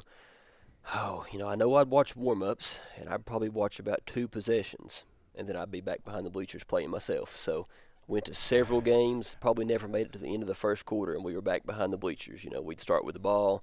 You know, somebody probably take it from us. There'd be a Dr. Pepper can we'd play with next. So watched a lot of Oneida games, but I always found myself back here behind the bleachers playing. That was probably, that's probably late 90s.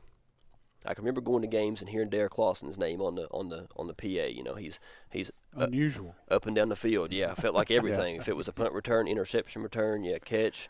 So probably about there. And then I can remember Jonathan King. Into Jordan Smith playing quarterback. I remember all those names, but I'll tell you the truth, I was never worried about them. I was worried about my game back there behind the concession stand because that was what was important to me that night. All right. You said you had a brother played? I had an older brother. Yeah, he played as a freshman at Oneida and then transferred to Scott High and finished his high school career. And I'd always go watch his games. So I was around.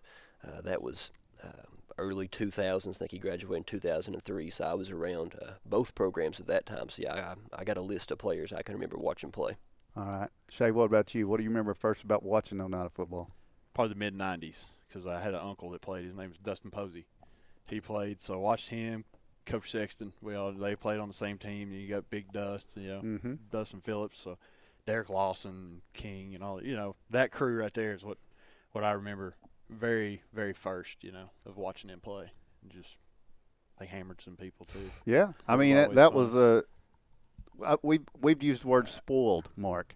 Mark and I started doing games the 1990 season, and so it seemed like we had 95 was a little bit down, I guess. But other than that, it seemed like Oneida was winning all the time, and fans were kind of spoiled, and it was through that run, right? Yeah. Y'all were watching that. Yeah, 97 was when Dustin and Big Dust and Derek Lawson, all those guys, and that went on that big run. And went to the Final Four. Yeah, went to the Final Four. So it was played Sweetwater that year, and who did we end up playing in? Was it Trousdale? It was, yeah. In the Final Four that year. So that'll come up later too. Yeah, okay. Yeah, we'll unfortunately get to Trousdale again later too, right? Yeah. So, but now moving forward, so you've watched the games. Now it's time to go play in middle school, and I'm assuming 6th grade was your first Oneida uniform. You put it on, and you're playing for who?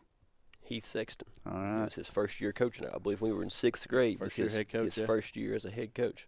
All right. What was Heath running offensively that year? Well, let me ask you this first. 6th grade, what was your position, if you remember? You started at fullback, I played a little bit of running back, I believe, in the 6th grade. Because I talked him into playing quarterback. Yeah. I believe it was 7th grade before I actually. I thought I did. Yeah. I believe 6th grade, he said fullback, running back, somewhere in the backfield, yeah.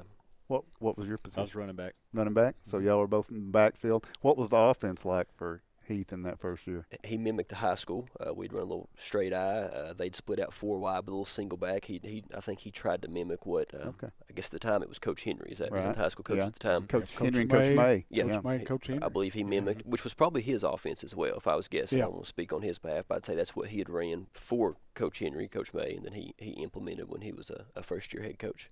Okay. What about the success level of those teams? What was 6th, 7th, and 8th grade like? How many wins? What was the finish like? We were in 6th grade. I don't recall. I remember we finished 4-4 our 6th grade year. 7th grade we got better, and then 8th grade we went to the state championship. Right. I felt like we were 6-2 or 7-1 as 7th grade. We were. And then went 8-0 in the regular season in 8th grade. Right. Yep. Mm-hmm. Won a playoff game, played over in at Clinton against Harriman for the East Tennessee Championship and lost to Harriman. Okay. Was that a close game? It was very close. Very close. Yeah. Yeah, I think it was 13. That's what I was going to say. 6-12. It was a one-score game. I know that. Yeah. Maybe 8-12, something like that. But all right. And so who was some of the assistant coaches you remember from that middle school staff? I remember Jordan Smith specifically. I just mentioned him earlier. He played quarterback on one of the teams I watched, and then he came and he had helped Heath as an assistant coach. Mark Martin. Mark Martin helped. Yeah. I remember him doing some throwing with me on the field. Yeah, just worked with him today. It's funny we mentioned him. One of the Jeffers brothers. Joe. Jack. Moved to Washington, D.C. He worked with some offensive, defensive linemen. Great guy. Yeah. And you got to remember, we're middle school kids, so we thought these guys were something else, and they were. They were really good coaches, and they were good to us. Joe West, I believe, helped with Heath from. I don't know about all 3 years. Defensive coordinator maybe called some plays at times. and there could be somebody I'm missing. If so, I apologize. But that's the guys I can remember off the top of my head. All right. Yeah. All right. So we've got the early start. We got the middle school look. And when we come back, we're going to take a look at the early high school years for Tori and Shay. And that's where we're going to soon get into Mark's role in this as well as we move through. So this is the Legends segment here, Oneida Football Legends. Tori Slavin and Shay West, and Eli West is joining us. He's quality control tonight. Mark Matthews is here. We're going to take a break, and when we come back, we're going to start talking about the 2005 season. These guys are freshmen, and Oneida is entering an interesting phase of existence, really, in their 4 years. A lot went on in that high school program. We'll start talking about that when we come back. You're watching the IHSN network.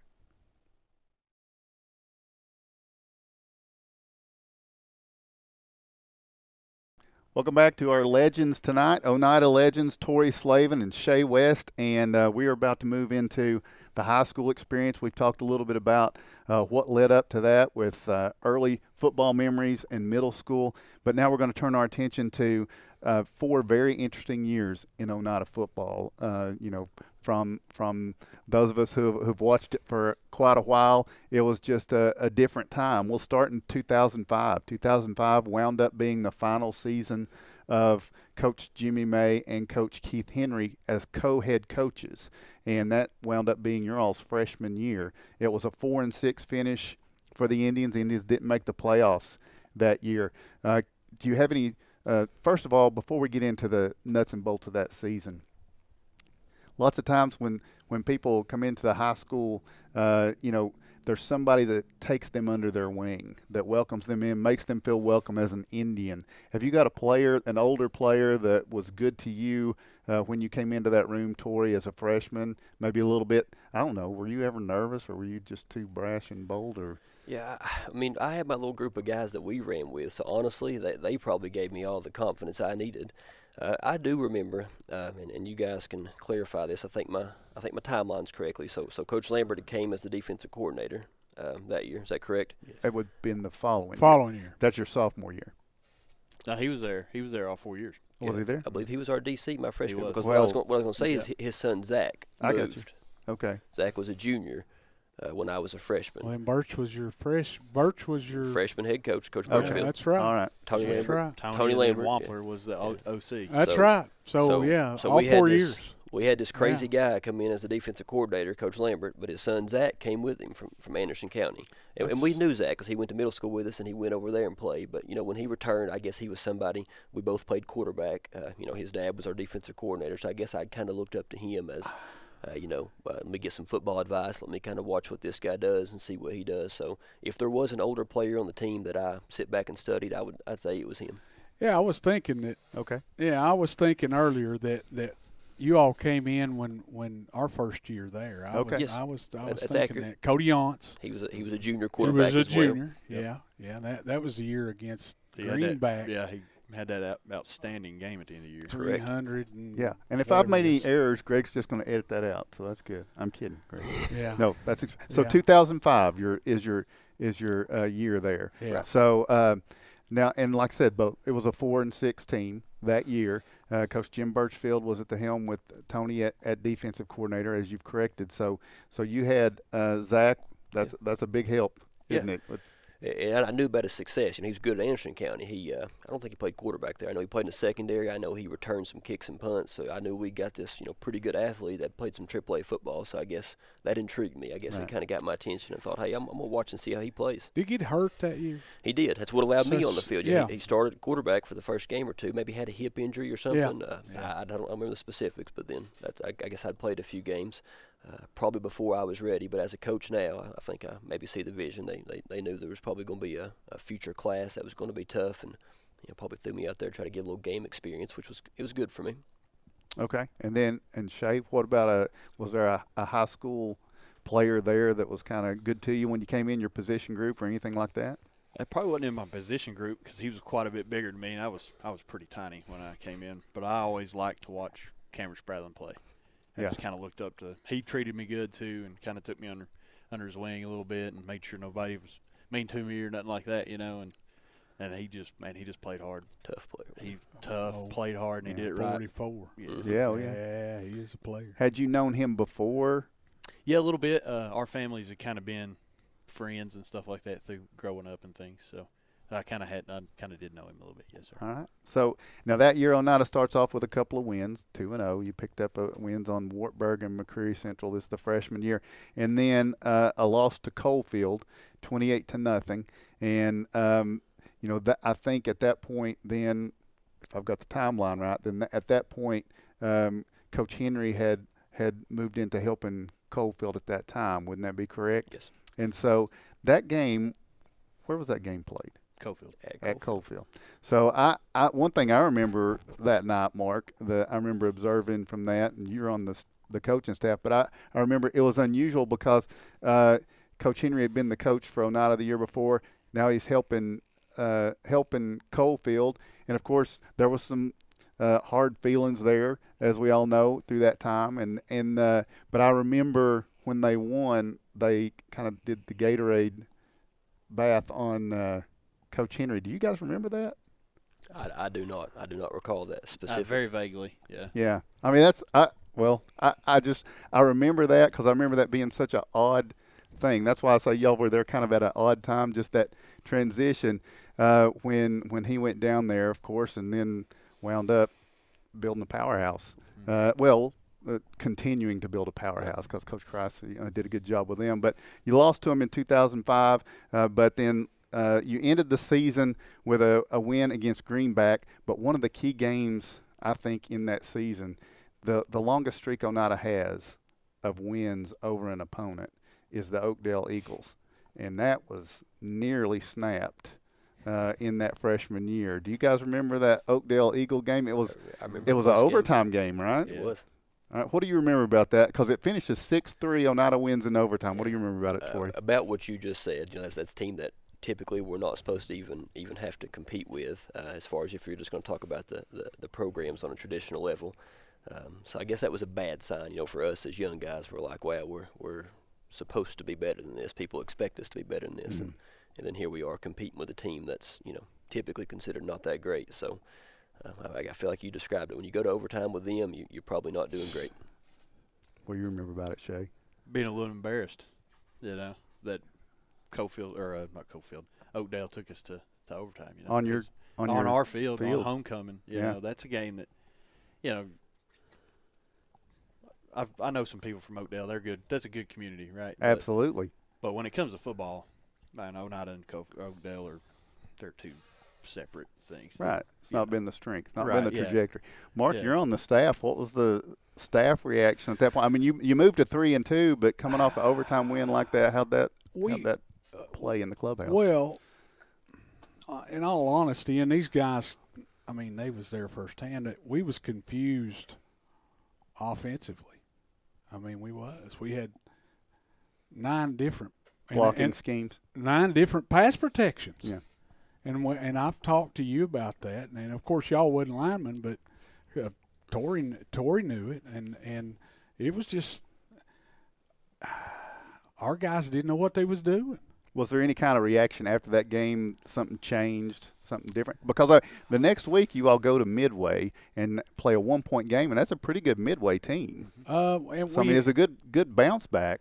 Yeah, and we had a chance to win that ball game, I felt, but just wasn't able to, and was ahead in that ball game. Memory serves me correctly. Going into halftime, we were. Yeah, and they come back on us. But was that Ray? Yeah. I was going to say that's when he was young then, I believe, sophomore, junior, right? He was a freshman because he was in our grade. Okay. Yeah. Robinson's last name, by the way, for those who just joined us. Robinson. Ray Robinson. He had to bring that up, didn't he? No, you brought that up. Didn't he bring that up? Anyway. I think so, yes. Yeah, thanks. I don't know. I've had too many concussions. He was a very good running back at Midway for the Greenway. He was. Who was ahead? What was it, guys? We was up 14. I mean, I wish Kevin Akers were here to admit that Kevin Akers at halftime deemed that game over. I think you were up 18. Yeah, it was up. I did not know that. We was way up. Yeah, and then at halftime, Midway came back out, and it was. And we couldn't stop it. I mean, they just started gouging us up. Yeah, I do remember that because he had a game. He did. Yeah, he did. Tough game. Tough. So following that, 3 more losses, but the Indians finished with a win against Greenback at the end of that year. So now 2005's out of the way, and Tony Lambert becomes the head coach of the Oneida Indians. 2006, is that right? Or was it one more year? One more year. One more year, Coach Birchfield. That is correct. All right. Again, Greg will fix that for me. So 2006, 5-6 was the finish in that one. Indians start off 2-0. You get a big win against Oakdale, so there was no problems there. Lost to Coalfield, got closer, 7-0 that year. Played a very good Williamsburg team. Y'all were talking about this. Went up to Williamsburg and faced a very good Williamsburg team and lost that one. But in that season, anything you remember about that sophomore season? Was that the year you said that Zach had some injuries and you got on the field more? I feel like that year they had just moved Zach out to receiver, try to give him some space some more. So Cody Yance, this other quarterback that was mentioned, he played some quarterback that year, as did I. He was bigger, stronger, had a better arm. I probably moved a little bit better. And again, I was this young guy that was on the roster that I think probably, they thought would be the quarterback in the future. So I was getting great game experience. But honestly, I was turning to hand the ball off most of the season. But I did start to see a lot of guys from our class get on the field that year. We had some offensive, defensive linemen that started emerging into some positions. We had Jonathan Llewellyn, who was getting on the field. I mean, he might have been at their receiver, I don't know, but he was ready to start playing. So as far as where we're going here in a few years in the future, I think I kind of started to see it, play itself out on Friday nights. But for me specifically, nothing very special that year. It was more of a role. Here's what you're going to do. You'll get some time on the field and make your best with it. But you guys returned to the playoffs that year. You wound up going up to Hampton and playing a game. It was not a close game, but Hampton was a very good team that year. 27-2 was the final, but you got back to the playoffs and had a positive step forward in that 2006 season. So coming out of that year, Coach Birchfield steps down as head coach, and you got Tony Lambert coming in for his first full season as a head coach coming up when we make this transition. Before we break on this segment, though, what were your thoughts at that time when you found out Coach Birchfield was stepping away or stepping down and Coach Lambert was going to take the helm? What was your immediate reaction to that? You want to answer that one first? You want me to? You go first, bud. Okay. Well, Coach Lambert had been around, right? So he wasn't a new face, I guess. So as players, I guess I really didn't. It's easy probably to talk about it now, but at that time I didn't think much of it. They'd had a team meeting. I do recall that. We'd met in the gym. They let us know that the transition that was happening. Coach Birchfield was going to remain on staff. Coach Lambert was going to be a head coach, and I guess we were excited about it. We all love Coach Birchfield. He was a great coach. Obviously, Coach Lambert's passion is hard to match, and I think that went well with our class. So, I guess we were getting this guy as our head coach that we thought kind of acted like us. So I guess that was, as a 15-year-old kid, it was exciting for me. Again, not that it was any new faces in the program. It was just shuffling some roles and, seemed like a good thing to do for the next season. All right, Shay, what do you remember about that? It wasn't too shocking because everybody stayed. It's just like he said, they were just shuffling some people around a little bit. So I didn't really put too much thought into it, but I did know that it was getting ready to get more intense. Everything was getting ready to kind of turn up just a little bit. Yeah. And that's nothing against Coach Birchfield, because I love Coach Birchfield. That's my dude, Mm-hmm. But just that passion, like he's talking about, that Lambert brought, you just knew with him being in the helm, it was just going to trickle down. Yep. He was going to turn the heat up a little bit. So, Mark, I'm going to expand this question for you just a little bit, because you played for Coach Birchfield. You saw Coach Birchfield take the interim role twice for Oneida.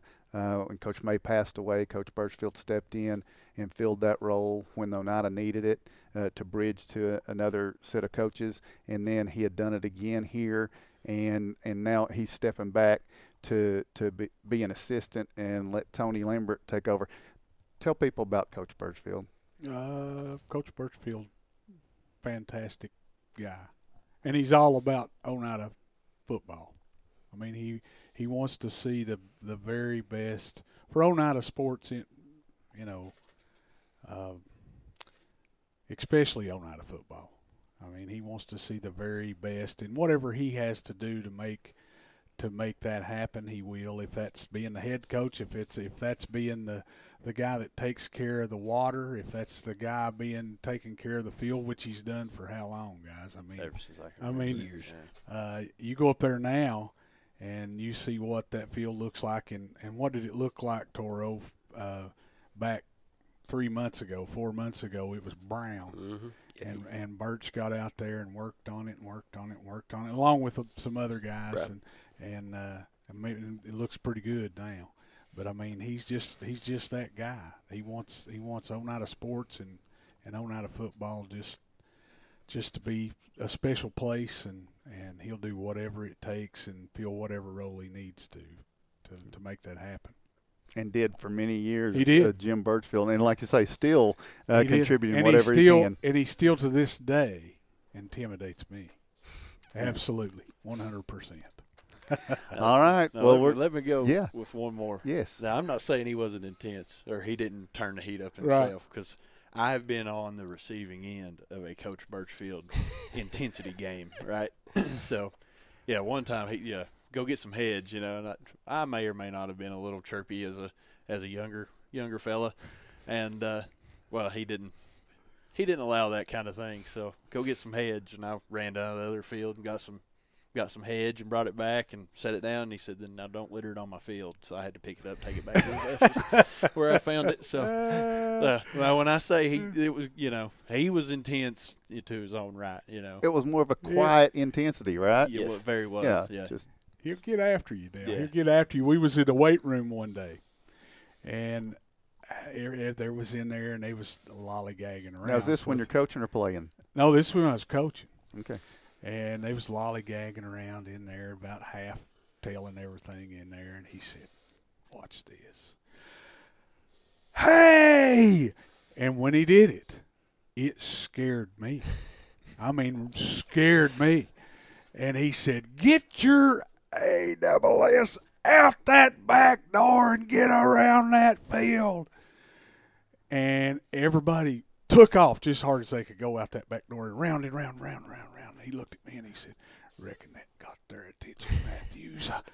And had a big grin on his face, and I said, "Coach, I believe it did, because it sure got my attention."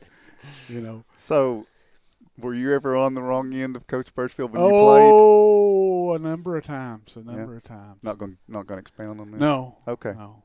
All right, this is their segment. So that's it, certainly. All right. So, Tori Slavin, Shea West, Eli West is here with us tonight, and we're going to take another break. And when we come back, we're going to get to the junior and senior years, the 07, the 08 season. I think I have my timeline in order.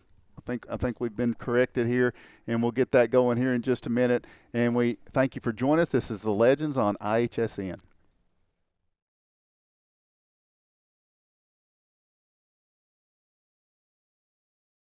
Welcome back to the Legends segment. It is Oneida football tonight on the Legends, and we have Tori Slavin, Shea West, and Shea's son Eli is joining us here tonight as well. And we're talking Oneida football, and we've walked through some years. We're now to 2007. That's the junior season for these two gentlemen. And Oneida has come off of 2 losing seasons. The first season, they didn't make the playoffs freshman year. Sophomore year, they make the playoffs, losing the first round to Hampton. But now this team has a new head coach. Tony Lambert installed as head coach. The staff stays the same. Jim Birchfield becomes an assistant there. But the Indians open up with a very tough schedule. And I remember the opening night. We go down to Rockwood on Jewel Field down there, and it's the debut for Coach Lambert, and it's Coach John Webb for Rockwood. And they're very good friends, still are. And we saw a classic Oneida Rockwood matchup, which is how the season starts this year, by the way, Oneida and Rockwood here. So, I guess it's already started by the time this airs, so hopefully it went well. But what are your memories about that first game of your junior season? You're the man, right? You're the starting quarterback now, Tori. You're under center, and you're the guy. Yeah, and I guess things had changed. Time helps that a lot. I guess my body was finally to a place that I was physical enough to take that position. Things change a lot from freshman to junior year. Coaching staff had changed. Now these guys that I'd previously mentioned were all juniors in high school, so that confidence is shifting a little bit. We're not the young guys that are just happy to be on the field anymore. Then you've mentioned Rockwood, and they were good, good team. But that game might be one of my most, I don't know if you pick a favorite game, but definitely memorable. Okay, I really enjoyed it. It was a 7-6 loss. But I guess I compare it to one of those, sometimes you watch a great movie, 2 hours long, intense movie, and then the ending's sad.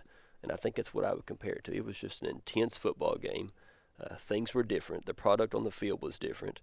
These guys that people had kind of been watching, they were good in middle school. They've had this, slow high school career. Well, now they're juniors.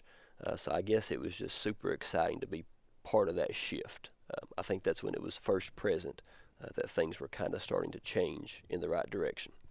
All right, Shay, were you in the starting lineup that night against start. Rockwood? All right, Yeah. What was that like? What were you thinking? That was awesome.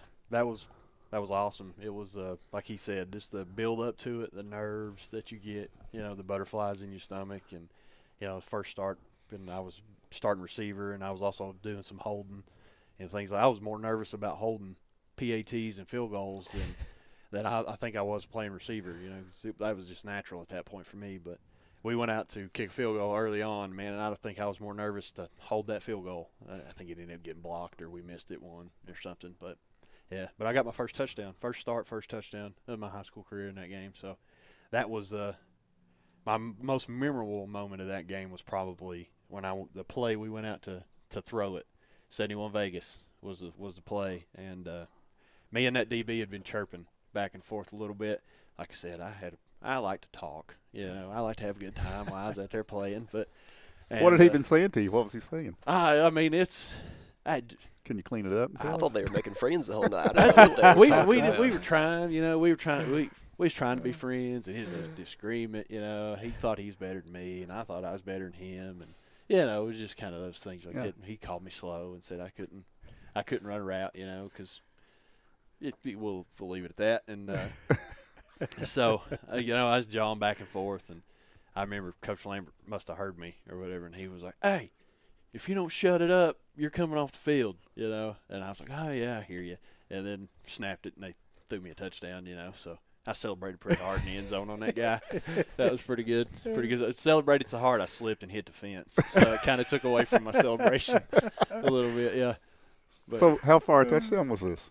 35 yards? I'd say so. 30, 35. And I feel like did somebody call a timeout and we decided to run the same play to do it? Am I imagining that? No, I think you're right. Yeah. Okay, I feel like we called a timeout and me and him were like, dang. Were you locked into him? That one was Greenback.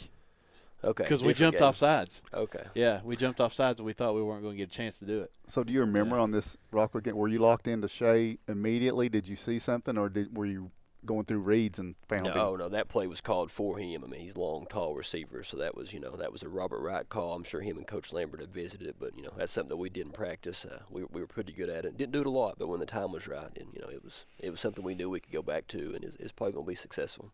Yeah. Let me ask you, just insert here. So I'm assuming you guys ran the Cowboy package in that junior season. Was that the first season you ran the Cowboy package? Yes. Because I mean that's still you broken out from time to time. I think we saw it last year some.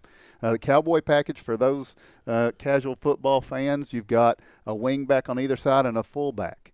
And then sometimes you can have a tight end, sometimes you have a receiver in those situations. What was your standard package, and who was the personnel in that Cowboy package? Because it was a dangerous grouping. Yeah.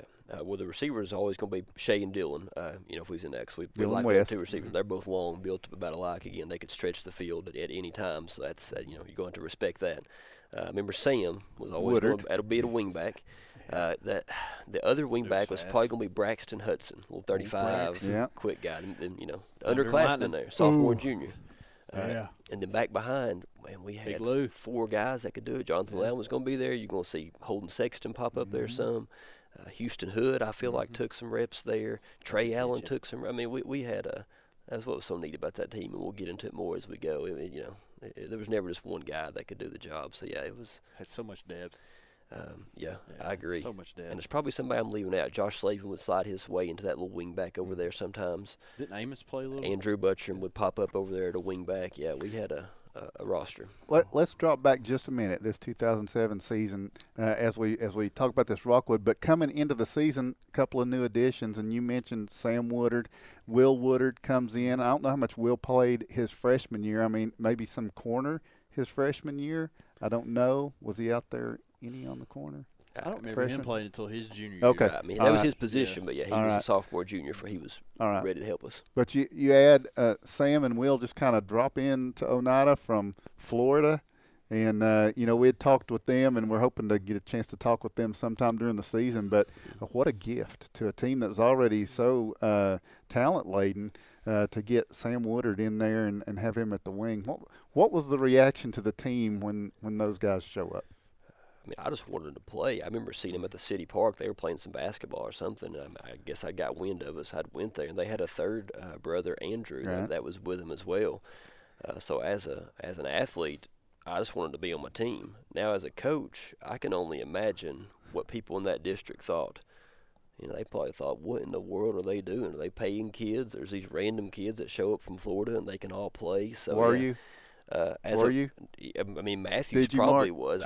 You know what? I think one year I heard him say money well spent. Absolutely. He gave them each a basket of free fireworks, I believe, to keep them on the roster. Whatever it takes, guys. Darn mouthpieces. Yeah. But as a player, I didn't know why they were there or how it happened. I spoke with their dad. He said they, Googled some random farmland, and I said, okay, sounds good to me. Bring them to practice. I remember that. So they showed up, good kids. They fit in well. People in our community loved them, and here we went. Yeah. All right. So Rockwood finishes 7-6, but you learn something about yourselves. Like I said, it's different. And you then are going to face off with the Hampton Bulldogs that beat you 27-2 in the playoffs last year. Now they're coming to your place. Mark, what do you remember about the preparation between Rockwood and Hampton in those weeks? I remember knowing how daunting that was to look at that schedule. Well, I remember. Of course, we're a whole lot better football team coming into week 2 than we was, in that playoff game the year before. And I do remember, just coaching the linemen, as far as that goes, I remember that big old tackle they had. Do y'all remember that? I guess. I don't remember his. Yeah, Roop. I mean, he was a 6'6", 350. Had all that hair. Yeah, and we couldn't run at him. Because you couldn't move him, and we had to kind of game plan around that guy, and I don't really remember how we done it. What was the 13-10? 14-12. 14-12. I've got the notes. It's not like I've got to I knew it was close, but what a ball game! What a ball game! The home game. What do you remember about that Hampton game? I think that Coach Matthews just described it pretty well. They were good. We thought that we were good, and I feel like it was two pretty quality single A schools at the time, just competing with each other. I do remember it being a close game. I'm sure we believed that we were going to beat them. That's just kind of how we were wired. So it was unfortunate to lose to them. But again, we just played them in the playoffs the year before, so we had a high respect for that team. That's a team that we faced on and off multiple times through that little stint. I just remember it being a high-quality single-A football game is how I describe it at this point. Shay, you played both sides of the field. What Yes, was the more intimidating side of Hampton? Man, they had a good offense. Their tight end was really good that year, so you really had to keep your eye on him. But they also had a really good running back and a really good fast quarterback. So it was making your reads, making sure that your reads were right. Because if you messed your read up, man, somebody get behind you or somebody's running by you. So you just – that for me, playing offense for me was always easy. It's just something that come natural to me. Defense, though, I really had to pay attention and really focus in on where I needed to be in that spot. What was something that the coaches had to – because defensive back just seems like such a daunting task to me. I think everything's important, but just being out there as a defensive back, it's so easy to get exposed like you did to this guy in Rockwood, right? I mean, you got the better of him. And so who was the coach that kind of instilled the confidence in you as a defensive back? Would it be just one or a number? Or? I think it's all of them because they all did a very good job of of that whole coaching in and stuff. Coach Stevens, though, I mean, me and him had a special bond, and all through college. Terry Stevens. Yeah, Terry Stevens. All through college, he would come up and still watch me. But I think Terry really instilled, like, hey, you can play. Like, you got this, and just kept my motivation, kept my head right, and just kind of like, hey, make your reads, and you're good, you know. Even though he was coaching DNs, you know, me and him, I don't know, something about before the game, he'd slap me on the helmet and get all fired up with me, and yeah, you know, I don't know. Plus, he helped with the snapping and stuff like that. So me and him always had a pretty good little bond. So, all right. So you guys have had 2 pretty good weeks, but you're 0-2, and you go to Coalfield for a team that has started to get Oneida's number. So talk about that trip to Coalfield. What do you remember that night? Spoiler alert: it was an Oneida win, 20-13. But what's your biggest memory about that game? And then also with that question, through your time at Oneida, was Coalfield your biggest rival? Because a lot of people would say that, but were they that to you guys?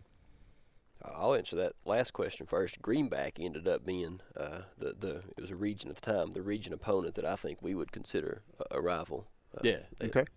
By the time we were seniors, they also had a pretty good little class that traveled with us. Right. So that you know, at the beginning, I'm sure it was Coalfield, and I'm sure in the community it was probably still important to play Coalfield, but certainly in this game it was. True. Yeah. Within that locker room, though, I think Greenback ended up being the team that we had to make sure we beat. But what I remember about that night, 5 times, mind you. Yeah, the whole career. I don't think we ever lost him. No, never lost. But the Coalfield game, what do I remember was the outcome.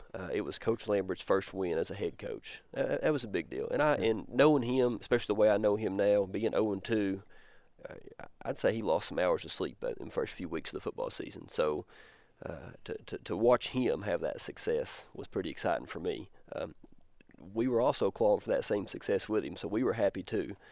But again, I've been on both sides now, and I know that was probably a really, really important game for him. And as a player, it was too. Things were starting to turn. Coalfield had beat us the 2 previous seasons. So again, said it once already, but you start seeing these things slowly, push themselves towards this direction that we're going. Jay, what do you remember about that Coalfield game? It felt different going down there. Like, that was the game that, for whatever reason, it just felt like we were going to win that game. Like, I felt like we had the pieces together, and I felt like we could really, really put it together that game and actually pull it off and win. So for me, that's kind of the feeling I had going into all that, and it was just another great atmosphere down there. Plus, you wanted to redeem yourself from getting shut out down there the last time. Mm-hmm. You know, and plus they beat us 2 years in a row, so you're kind of wanting that revenge. So it was pushing hard for a team that calls herself the Yellow Jackets and they're orange and black. Don't make sense. All right, Mark, your thoughts on that one? Well, you know how I feel do about know how you feel. About Coalfield, and it's always a big time win when you can beat them anytime. But it meant something more to me, beating them rascals. And Coach Lambert said something to me. I remember when we lost to them, and man, I was tore up that first year. I was tore up when I started coaching. You all was freshmen. And we lost to them, and I was walking around the parking lot up there with my head hung over and doggone it. And he said, he come up there and he put his arm around me and he said, listen, it's always going to hurt you a little more than it does them. So you're going to be tore up about it. And I didn't understand that at the time, but it did, to me, when we beat them your all's junior year, I knew then it meant a whole doggone bunch to you all. And I knew that it meant just as much to you as it did to me. You know, I really did. I knew we had a special bunch. I really did. So that's not only Coach Lambert's first win, his first region win. I mean, that was the first region game, so a big win. You come back the next week and go to Cumberland Gap. It's a 29-17 loss. People watching now might be thinking, Cumberland Gap, but yeah, they were pretty good back then, right? That was had the Admiral that year. Remember that big dude? Big tall guy. 6'7". There was so much fog over there that night you couldn't see the opposing sideline. I couldn't see their players because the fog had set down, and you literally couldn't see 20 feet in front of you. Not that it would have helped us any, but I mean that's what I remember from that game. But again, you said the score, what, 29-17? Is that what you had in your paper? But I feel like it was a good game. Two pretty quality teams. So, yeah. So we're sitting here at 1-3, and we thought, man, we thought we were going to be better this year. So that was tough. Yeah. And, you know, they were 3A school, and that's right. They had them guys, so we competed with them. You pick up 2 relatively easy wins, easy for me to say, Oakdale and McCreary Central, and then you got another region game, and it's Midway. And Midway gets you this time 21-6. On this one, you're at Midway, and so do you remember much about that one? I thought it was a closer game than that, but yeah, I'm not gonna doubt that score. Do you recall that Midway score? Remember it being a good game? I thought it was. Yeah, I remember it being a good game. I don't remember it being that bad. Maybe they scored one late on us, but. Okay. Yeah. But they were good. Yeah. They had a great quarterback that year, the Robbins kid. Harley Davis? Yeah, they had a Harley Davidson on the roster. Yeah. Did he return a kick on us? I believe he did. I think so, yeah. He was a good punt returner. Yeah. All right, so they wound up winning the region that year, kind of destined you all to this second-round trip we'll talk about. But you did, after Midway, you did sweep through the rest of the season, getting region wins on Harriman, Sunbright, and Greenback. Then you come home to play Unaka and get an easy first-round win. Easy for me to say, but 27-0. What about that stretch, those 4 in a row? Really feeling like the payoff for the work you guys were putting in, I'm sure. Yeah, it started to make more sense right there at the end of the season. You know, like I said, at 1-3, we were thinking, okay, maybe we're not as good as we thought we were. But once we started having some success, I think that confidence built. It made sense. We trusted our coaches even more than we already did. Like, okay, we were right. We thought we were getting better. Maybe we are. And it sets up a rematch now in the second round. Hampton. You played them in the second game of the season. Played them to a 2-point game at home. Now you got to go to Hampton on the road. And Shay, I'm going to let you start. What do you remember most about that playoff trip in the second round? I remember most of it, man, that crowd was awesome. Just the Oneida crowd, not the Hampton crowd, but how well we traveled up to that game was amazing, And just knowing that you had that support behind you, it's like, all right, we're ready. That got me more fired up than anything. Just to know that your community was behind you no matter what, and they would travel 3, 4 hours, 10 hours if we ever played that far to come watch you play. And that was awesome. So, Tori, I know you guys felt like you were back, and clearly the fans felt the same way that night coming up to support you. What do you remember about the Hampton game? Well, the bad news on this, the schedule don't show. I watched that one from the back of a vehicle. In the round 1 of the playoffs against Unaka, I'd had a bad knee injury that ended my season. So I traveled, made the trip, but couldn't tell you much about the game. I obviously wanted to be out there and wasn't, so that was just an emotional battle for me. But I guess that's about all I remember from it. I remember we still had a chance to win. It wasn't a crazy blowout game or anything. So 13-3, I believe. Yeah. 17-3. 17-3. Wasn't that the fumble pickup game? No, that was the one before that. One before that. Okay. Mark, what do you remember about trying to prepare for that week without? It was tough. Tyler Blevins, yeah, OTB was the quarterback. Usually played receiver, I think. Mm-hmm. Yep. And just had to insert him at quarterback. I guess he was the backup. He was. And it was tough. It was tough. I mean, you got a guy like Otoro that had been your guy all year, and the pressure's on him, and that was tough on TB too. He did a good job. Mm-hmm. He did a good job, but it was too much to overcome. Just too much to overcome. All right, I know I've watched this Netflix series Quarterback, and how I think it was Kirk Cousins that said the thing about these seasons are when they come to a close, you think about all the work you got to do to get back to where you just were, and it's all ahead of you again. It's over, and now we got all this work ahead of us again. And you guys did. You had a lot of work ahead of you again going into that senior season, coming off of the injury. We're going to talk about that senior season. We're going to take a break, come back, and we're going to hit that. That's why we're here tonight. That's why we're doing this Legends segment with Tori Slavin and Shay West.